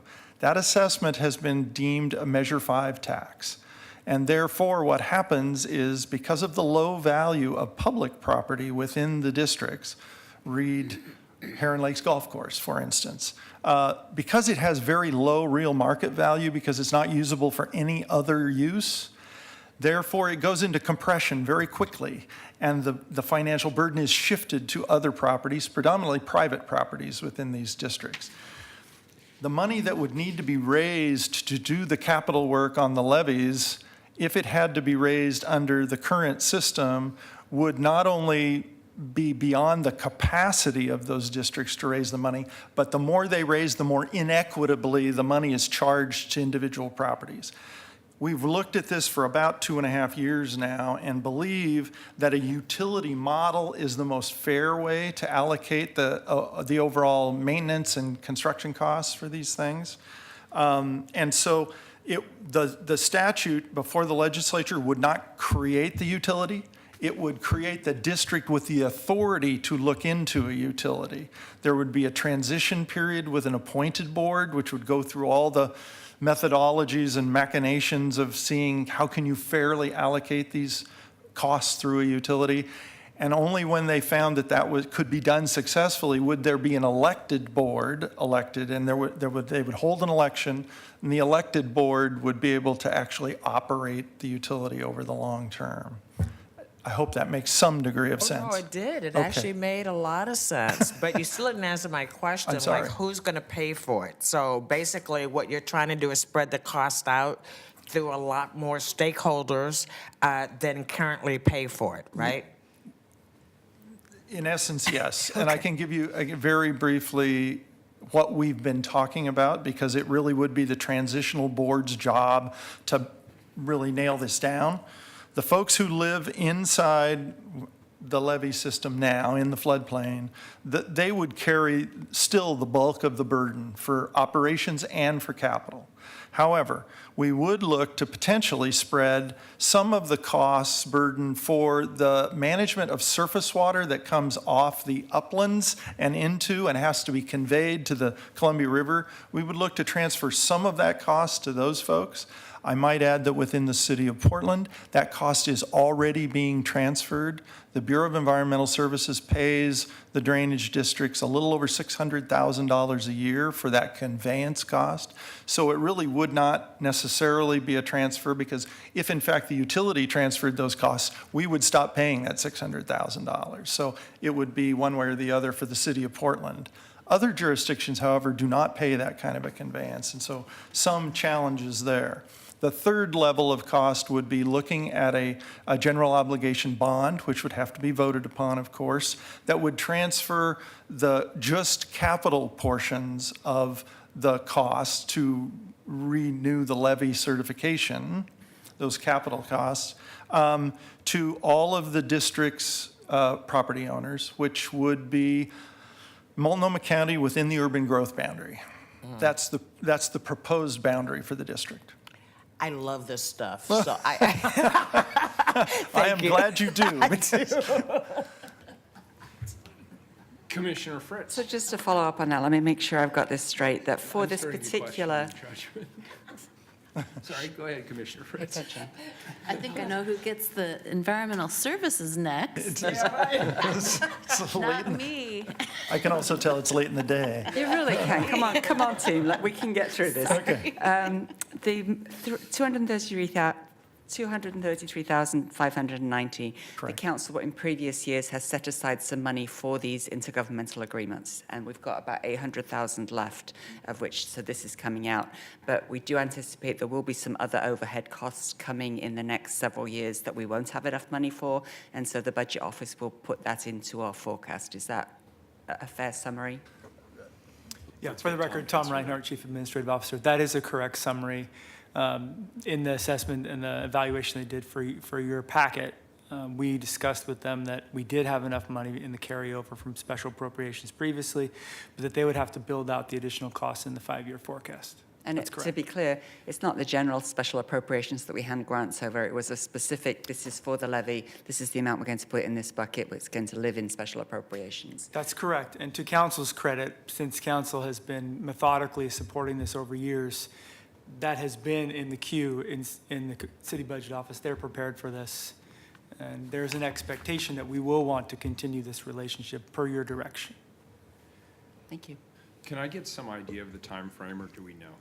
For the entire IGA, it's through 2024 is what the IGA is for. However, if in fact, let's just say the legislation were to pass this session for the new district, transitional board gets formed, and everything goes pretty well, we could definitely be transitioning to a new district, and the IGA would become moot maybe within 3 or 4 years. I don't know. It just depends on how quickly you can move through those other steps. Tom, obviously, we would not bear the entire cost of the project as estimated in the slide deck, but we would bear some significant portion of that cost. What is our plan as far as reserving bonding capacity in the out years? That's a great question. I'm glad you asked it. And for the record, full transparency, I did not see the question. Chief Financial Officer Cooperman sat here a few months ago and worked with council on a long-term financial plan, the beginning steps of it. You may or may not recall that CFO Cooperman said this was in one of the columns of long-term liabilities that we really need to get our hands around, and that we need to have a process for what the capital contribution would be. We don't have that yet. Director Jordan and I are working with a group to try to figure that out. But it's the right question for now that we have to start planning for what those capital costs would be. You can see on the percentage allocation that we are really winners in terms of the land percentage of potentially impacted lands being 80% in the city of Portland, and we're bearing 40% of the IGA costs. Right, but this isn't our only call on GO bonds during that timeframe. It We isn't, have but quite a few other we are going to have to projects in figure out process. exactly what our capacity is, and we're going to have a long-term plan for it. Is But the short answer. we should know what our capacity is now. And we obviously don't know what the liability side of the ledger is, but we should have some sense of what our capacity is.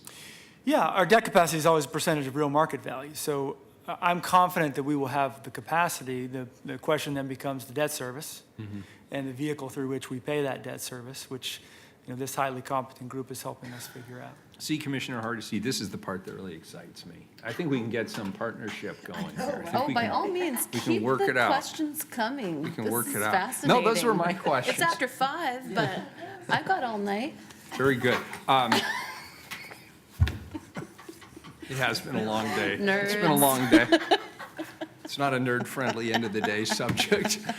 Any rate, but that is really my main concern. I actually trust the process we're engaged in. I trust our partners in Levee Ready Columbia. I think it's a great vehicle. We had the win, obviously, with securing the funding for the feasibility study. It makes logical sense that we would continue this next phase with the understanding that we're reserving this out of the budget capacity going forward. But I still at some point want to close the window of speculation a little bit around our bonding capacity in the time frame that we're presuming this will happen in I'll be optimistic, the 4 to 6 year time frame. Commissioner Hardesty. Thank you, Mayor. And Tom, that's a great segue into, you're going to be coming and we're going to be having that conversation sometime soon, right, about just really what our bonding capacity is and kind of what the debt load is, so that as a council, we can actually look at the big picture as Correct. compared to doing these things in silos. Correct. As a part of a long-term financial plan scenario for the council to consider. I look forward to that conversation. Thank you so much. Great. Public testimony on this item. Yes, we have 2 people signed up, Edith Gillis and Lightning. Use your 2 minutes wisely. Name for the record.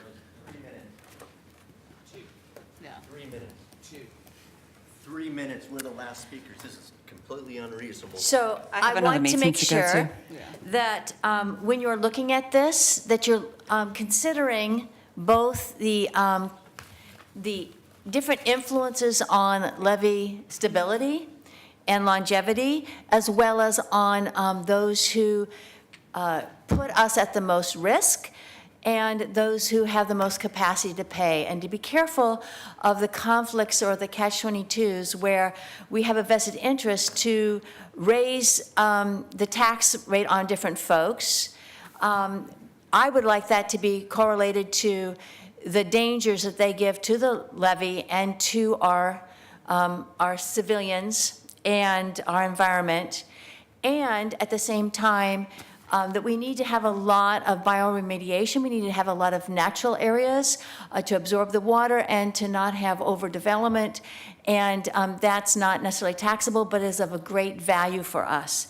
I would like us to tax more Southern Pacific because the railroad has a lot of that vibration with the oil bomb trains that can explode and destroy the levees. And I think it should also include that they are upstream from us, and if they destroy Bonneville Dam, that's going to really do a lot more harm than our levees are designed to take care of.